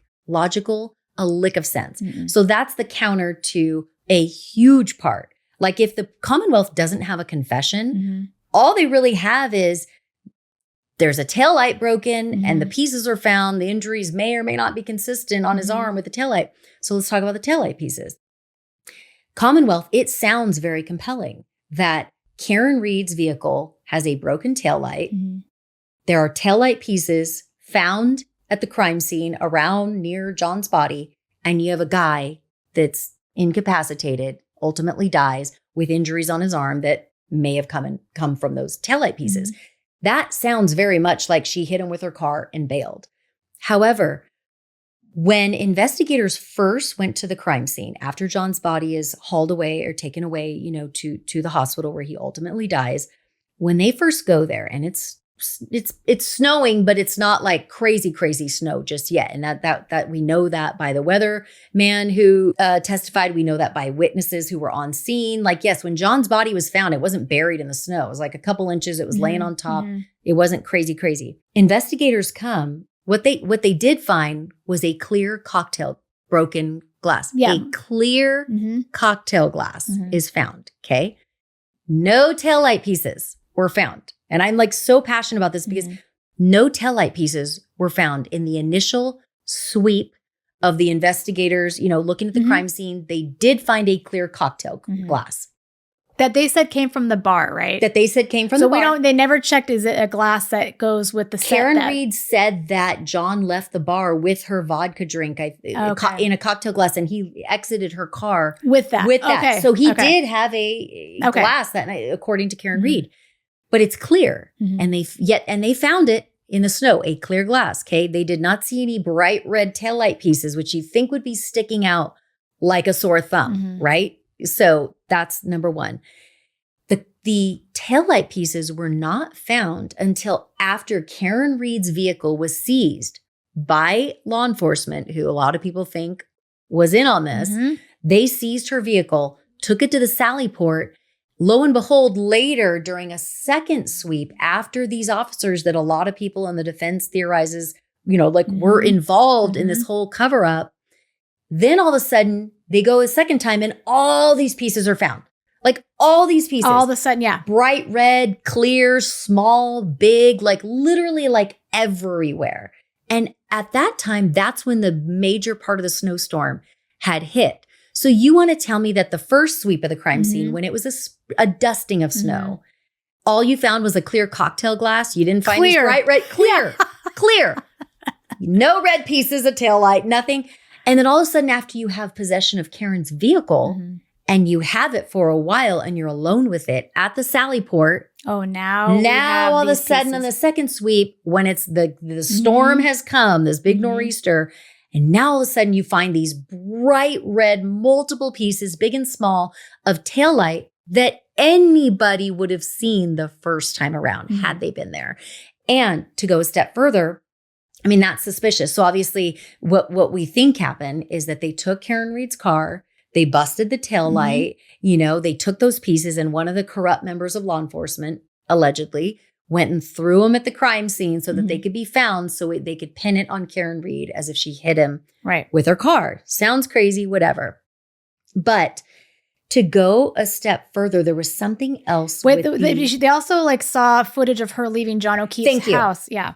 That is exactly what is important. So two things are important. When Jen McCabe woke up, he found John not to be in the house. She's in a panic, calls Jen McCabe and this other woman. She gets in her car. She backs out of John O'Keefe's driveway. And as she's backing her car up, you can see on video, and they zoom in on it. She makes impact. She makes impact with John O'Keefe's vehicle.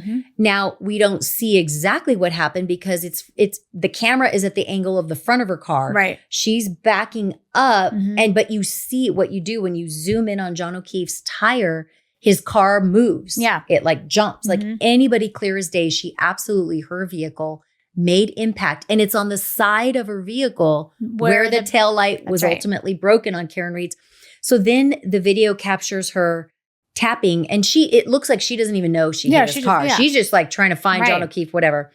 But very clear in trial, it came out that her car made impact with that the back of her car, I should say, made impact with John O'Keefe's vehicle. Then she goes off. They find John O'Keefe. There is one officer, thank goodness, Officer Barros. He testified in the second trial. I want to say he was in the first trial as well. He testified in the second trial. And he says when Karen Reed's vehicle was towed away from, whether it was towed from her house or John's house, wherever it was, when it was towed, I had a very clear view of the back of her taillight. It was damaged at best, but mostly intact. It was not missing all kinds of pieces. It was not like, he is so clear about that. He's like, it was absolutely not shattered into pieces. It was barely like I want to say he said maybe a crack and like a piece missing, but mostly intact. And he testified to that. Yet after we see Karen Reed's vehicle after that point, after it's towed and after it's been at the Sally Port with who I think, and some people theorize, that these are with members of law enforcement who were in on the cover up. Now all of a sudden it's broken into pieces. It's totally damaged beyond repair. All the pieces are essentially missing. And lo and behold, those pieces are found during a second search of the crime scene. They're not found the first time. So it's like, yes, at first glance, it's like, well, why are her taillight pieces there? Like this is very sus. But when you look at those I'm sorry. Yeah, no. You see her car make impact. That to me is when it cracked. And it only cracked. And maybe a piece was missing, like Barrows says. And I believe him when he's like, and he doesn't really, he's doesn't seem to be in on the whole alleged, cover up. He's just like giving a straight shooter answer, in my opinion, as a witness, like I saw it. It was not, it was mostly intact. So for those reasons, and those are the two most important aspects of the Commonwealth's case.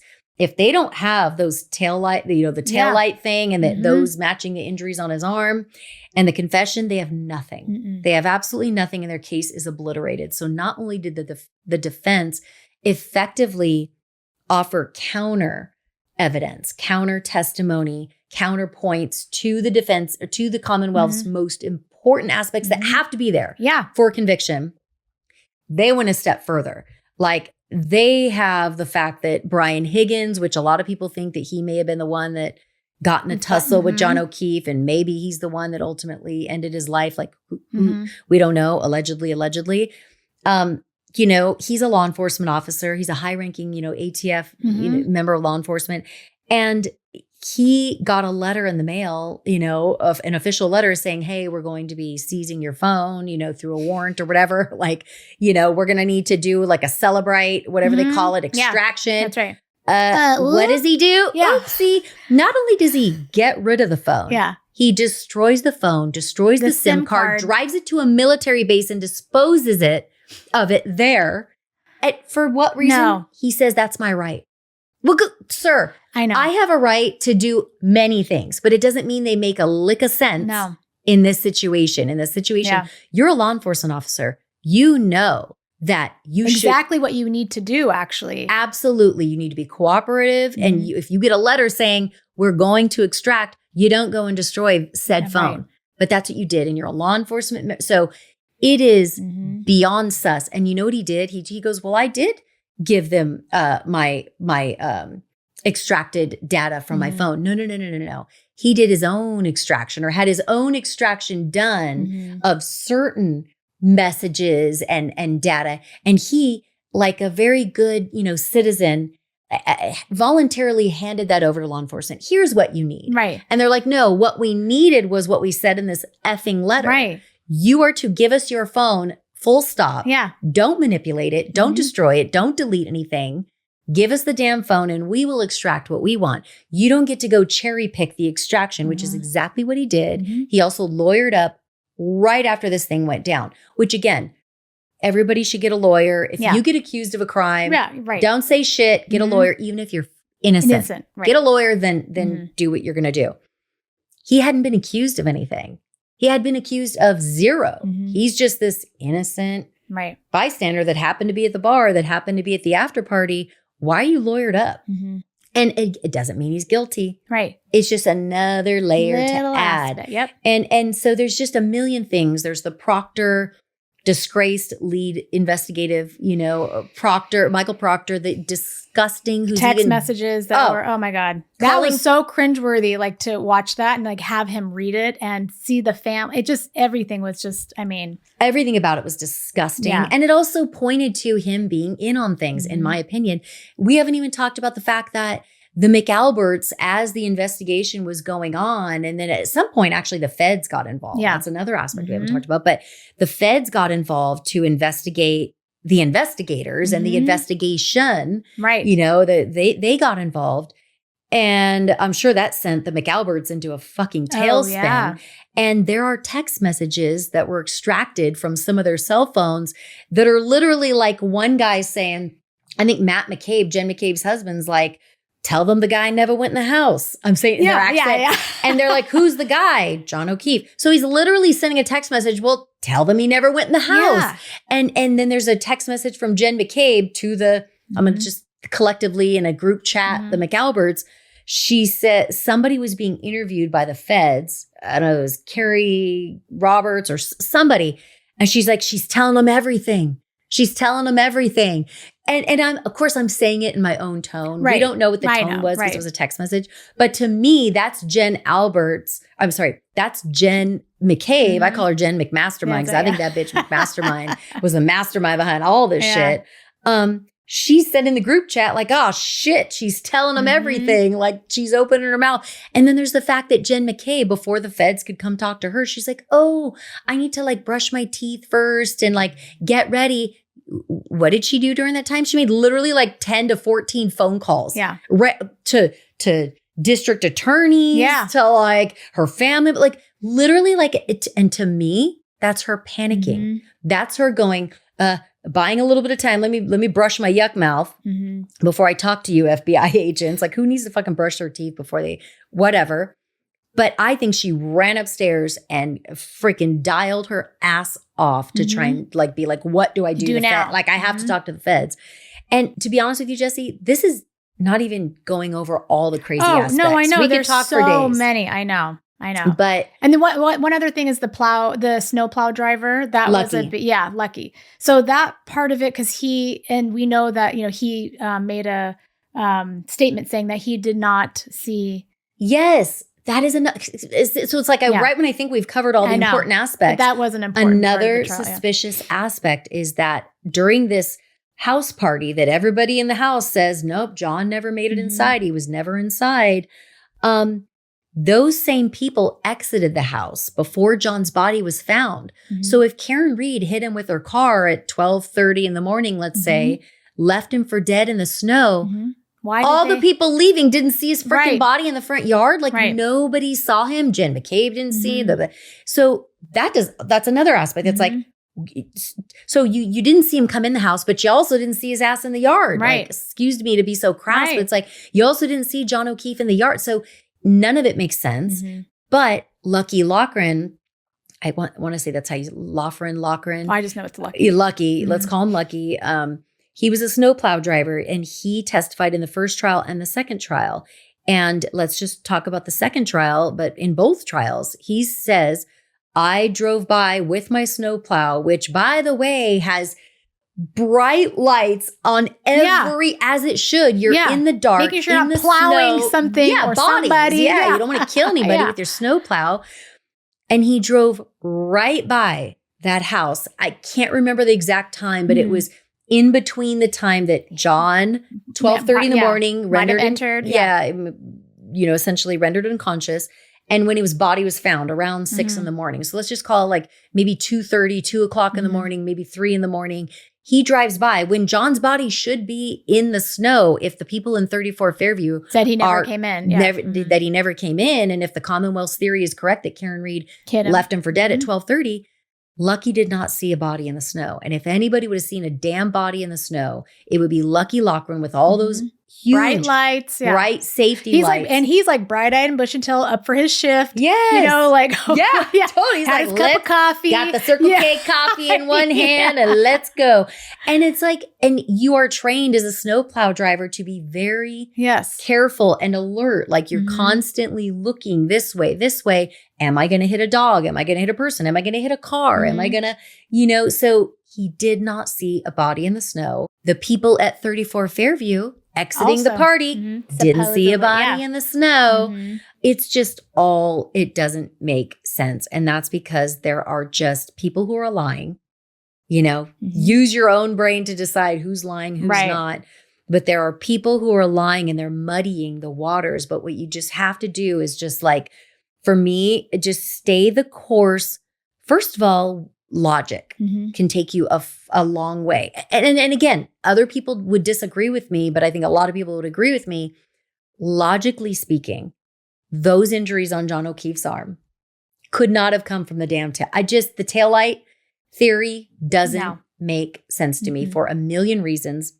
And so use your logic, but then also like, obviously, what is the evidence telling you? Like the evidence should be telling you something, you know, and these witnesses, you know, like who's up there being really evasive, who's up there with an attitude, who's up there trying not to answer questions, who's up there hesitating and getting nervous, like who's up there saying things that just really defy like logic, you know, like you have to decide. And just based on all that, it's just, to me, seems very obvious that she's factually innocent. People can debate me all day long, and that's okay. I'm open to, I'm not open. Like I've closed, my case is closed. Yeah. and I am not entertaining it. This shit has been litigated twice. Right. Everything's come out at this point. Right. I've made up my mind. This is what it is. But cool. If your brain has processed this in another way, I'm not mad at you. Yeah. I don't think that you're dumb. I don't want you to think I'm dumb because I don't think that I'm smarter than you. All I will say is I'm standing in my own conviction, and it is based on 2 years of following it. Yeah. Both trials, the documentary, the witnesses, the interviews, the and you've listened to like other lawyers discuss it, the and lawyers podcasts breaking it down, you know, just other experts. So that is what it's based on. And of course, could I be wrong? Of course I could be wrong. I can never say with 100% accuracy, but that this case, like I said before, should be studied. Oh yeah. In every law school from here forward. And it is really infuriating that for two reasons: the framing of an innocent woman, like the takedown. They fucked around and found out, you know, with the wrong they fucked around with the wrong person, first of all. And thank goodness for that. Like she is so freaking strong. And thank God she had that defense team. That was an interesting part, like how she found the defense team. Yes. But like it's sad to know that, let's say it was somebody who didn't have the resources or the know-how to go research.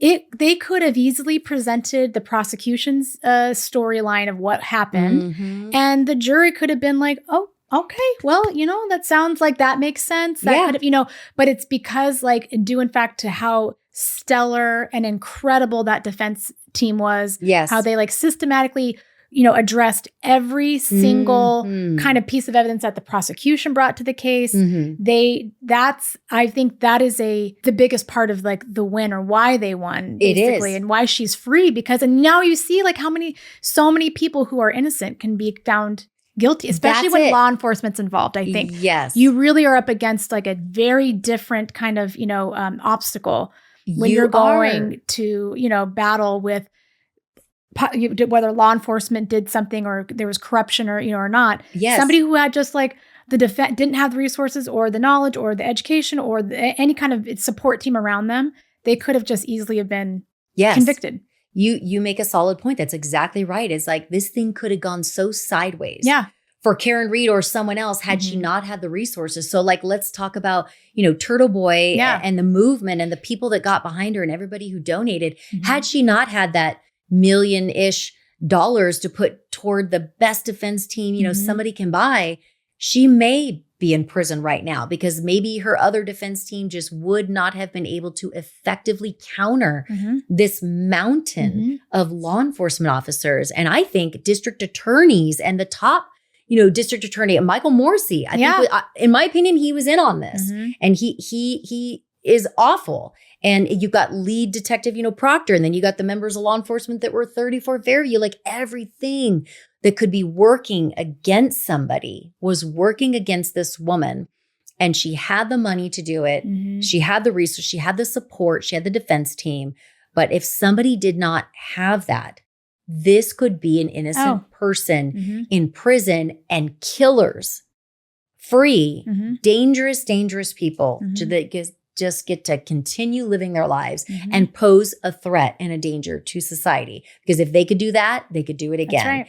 And the other reason that this case pisses me off is, like I said in the beginning, is the widespread, longstanding corruption. And I'm talking law enforcement in that town. Not every member, obviously. I can't, but law enforcement in that town, certainly the people that were involved in investigating this case and the ones that were at 34 Fairview, in my opinion, corrupt. Not dirty cops. It wasn't that they just did a bad job, that there's actual like corruption. Murderers and people who didn't murder but are willing to help a murder be covered up and then go and frame an innocent person. It's like, it's two different steps that are equally like awful. And then you have Michael Morrissey. He is the top, he's the, you know, the DA in that, you know, in Norfolk County, I want to say. Yeah, Norfolk County. That guy. Like he also, in my opinion, played a part in this. So again, you have these, what are supposed to be trusted members, high-ranking members of authority, I will say, that were willing, in my opinion, to cover up a murder and frame an innocent woman for their own reasons, various reasons, but for their own reasons, whether it's the thin blue line or the blue wall, like I think is what Alan Jackson described it. Whether it's, you know, they're just, the people who did this murder just don't want to spend time in prison, obviously. So they're like, we'll do anything to not have it be us. Whether it's somebody who thought it would advance their career. Maybe it's, you know, we're brothers in law enforcement. Maybe it's, I know your uncle, or I know, you know, Proctor has a relationship with some of the people that were at 34 Fairview. Maybe it's that. Maybe it's that Karen Reed's this strong, attractive, educated, outspoken woman, and they're like, fuck this B, we're just gonna, you know, who does she think she is? Nobody knows her in this town. She's not well connected. Let's just like, I don't know, but everything was working against her. And it is just such a triumphant story. Now, that's not to say that Karen Reed hasn't gone through a significant trauma, setbacks, financially, emotionally. She never even got to grieve. No, she never got to grieve the murder and death, like, of her own boyfriend, who she did love. She was helping to take care of his children, his niece and nephew, who he had so warmly taken on after his sister and brother-in-law passed away, those kids' parents. And she never got to grieve that. So there's just this ripple effect. To put a pin on this, and I want to hear any other closing, you know, comments that you would have about it. This is just a highlight to what can happen. And it's not to say that this is what happens all the time. This case is a rarity. I am not saying that law enforcement is corrupt as a whole. I am not saying that DAs, you can't trust them. I'm not saying like any of that, but I am certainly saying that in this case, and there are others, this shows you that this kind of thing does happen. And it seems unbelievable. And it seems like you want to believe you know me so well for 30 plus years. I'm mostly an Occam's razor. The simplest explanation is probably what happened. Like, that's probably what happened here. Not in this case. There are some outliers, but I do think the jury came to the correct verdict. And what I will say is that I absolutely hope the feds get involved, stay involved. I don't know if they're still involved. The Commonwealth would have us believe that they've closed their case. I don't know that that's true. But I hope the feds at some point, or something happens and we get more answers and we get true justice for John O'Keefe, because this is not true justice for John O'Keefe. I think the killer or killers are still out there. I have my own theories as to who I think it is and what went down. And I'm happy to share that on social media. I'm not quiet about it. I've spoken about it all over my, what do you... Mine's very similar. I mean, I do feel like, in a way, I feel like the judicial system worked and that the jury came to what I believe is the correct judgment of, you know, for this case. But it is, like I said, it's unfortunate because she had such a stellar team and we see how things aligned where this might not have taken place and justice might not have been served for someone being wrongfully convicted. So that part I'm very happy for. I still think, you know, I don't know if we will ever know what happened to John. I don't think we will. I don't know. Unless That's something, like you said, unless somebody else from that group, if it's them that had done something, if something else happens that then links them to this, but that is the unfortunate part. It's a win in a way for, you know, us who believe, you know, Karen Reed is innocent. But it's still hard to stomach that, you know, something happened. We don't know. And, you know, and like I said, for that family who's like mourning the loss of their child, like that is something that's awful. That really, like that part's really difficult for me. It's really but it is, like you said, this is a case that should be studied. It is an incredible, I mean, just there's so many aspects of it.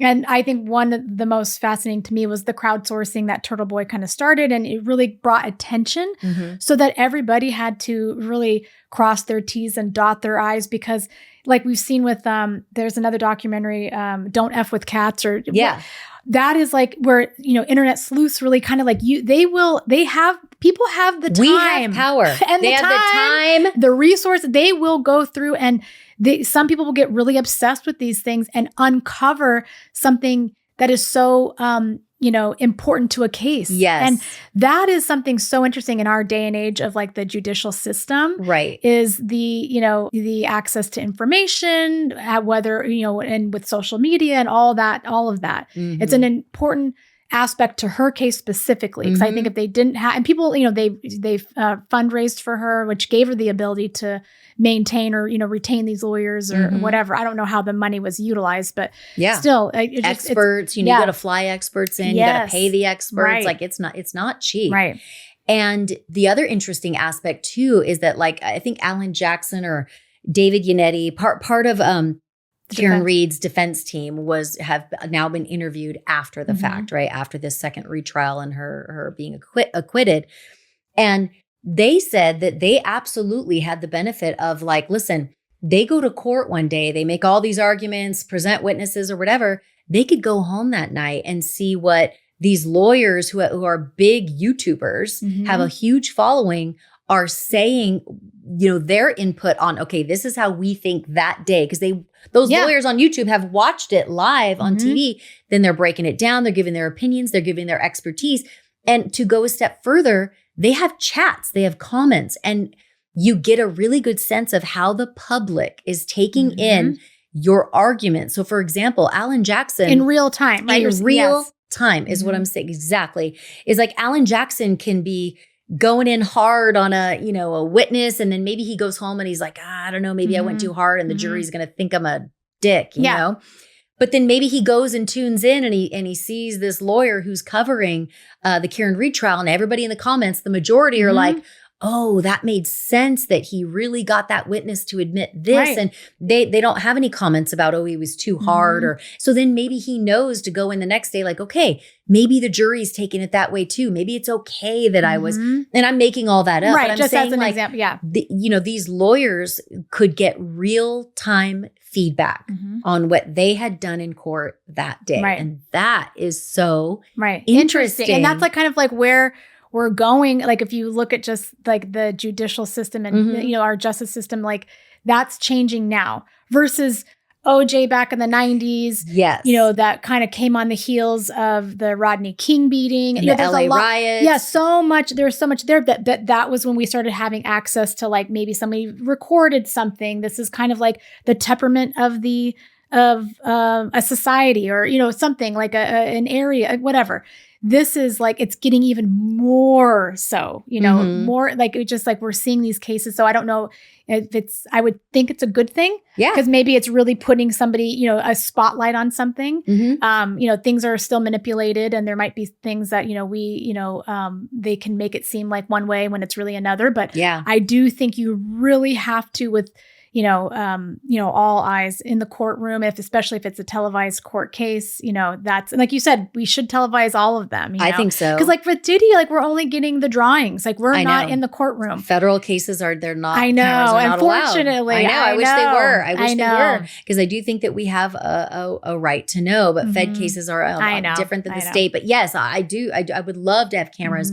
And we're scrutinizing everything. Yes. And everybody has a voice now, and everybody has so much more access to things that were kind of behind closed doors, and like what's going on. Right. Now we all know, and in real time we're reacting, and TikTokers have a voice, and they use it, and I use it. And and we can and have made a difference before. Yes. Like we absolutely, the Menendez case is a classic clear case cut, of like, get the internet on your side. Yeah, they weren't there back then, but now it's like, now they're here. They've come around, and the internet, is on your side, and it creates a wave of momentum, and it forces certain people in positions of power sometimes to sit up and pay attention and do something. Right. And it could, maybe it shouldn't, but it could put their case at the top of the stack of maybe they need a resentencing. Yeah. Well, there's a million cases, I'm sure, that deserve some change in the sentencing, or maybe it was a wrongful conviction. Very important,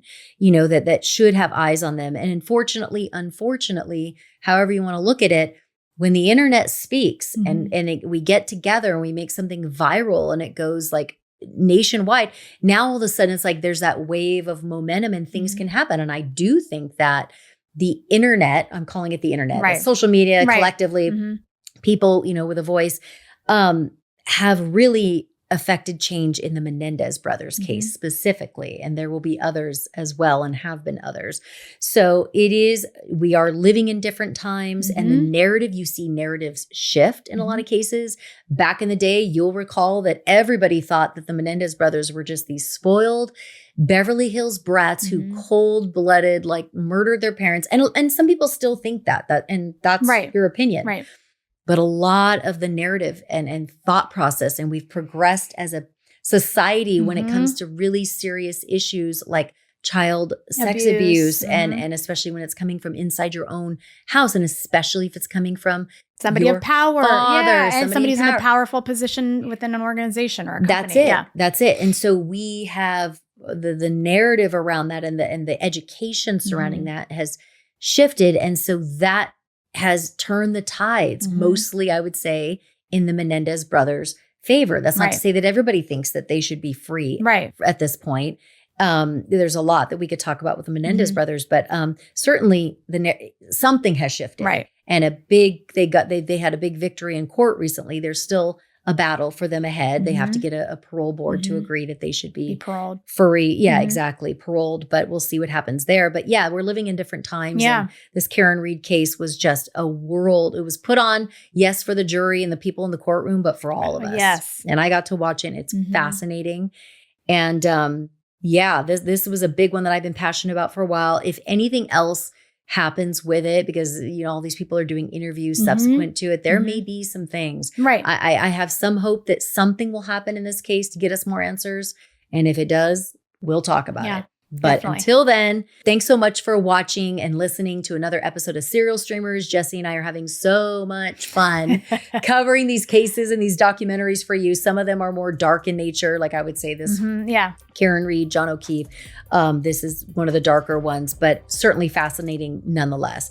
But if you want to join the Serial Streamers True Crime TV Club, you can do that just by following me on social media. I'm at Jami on Air. That's Jami on Air. I'm on TikTok, Instagram, YouTube.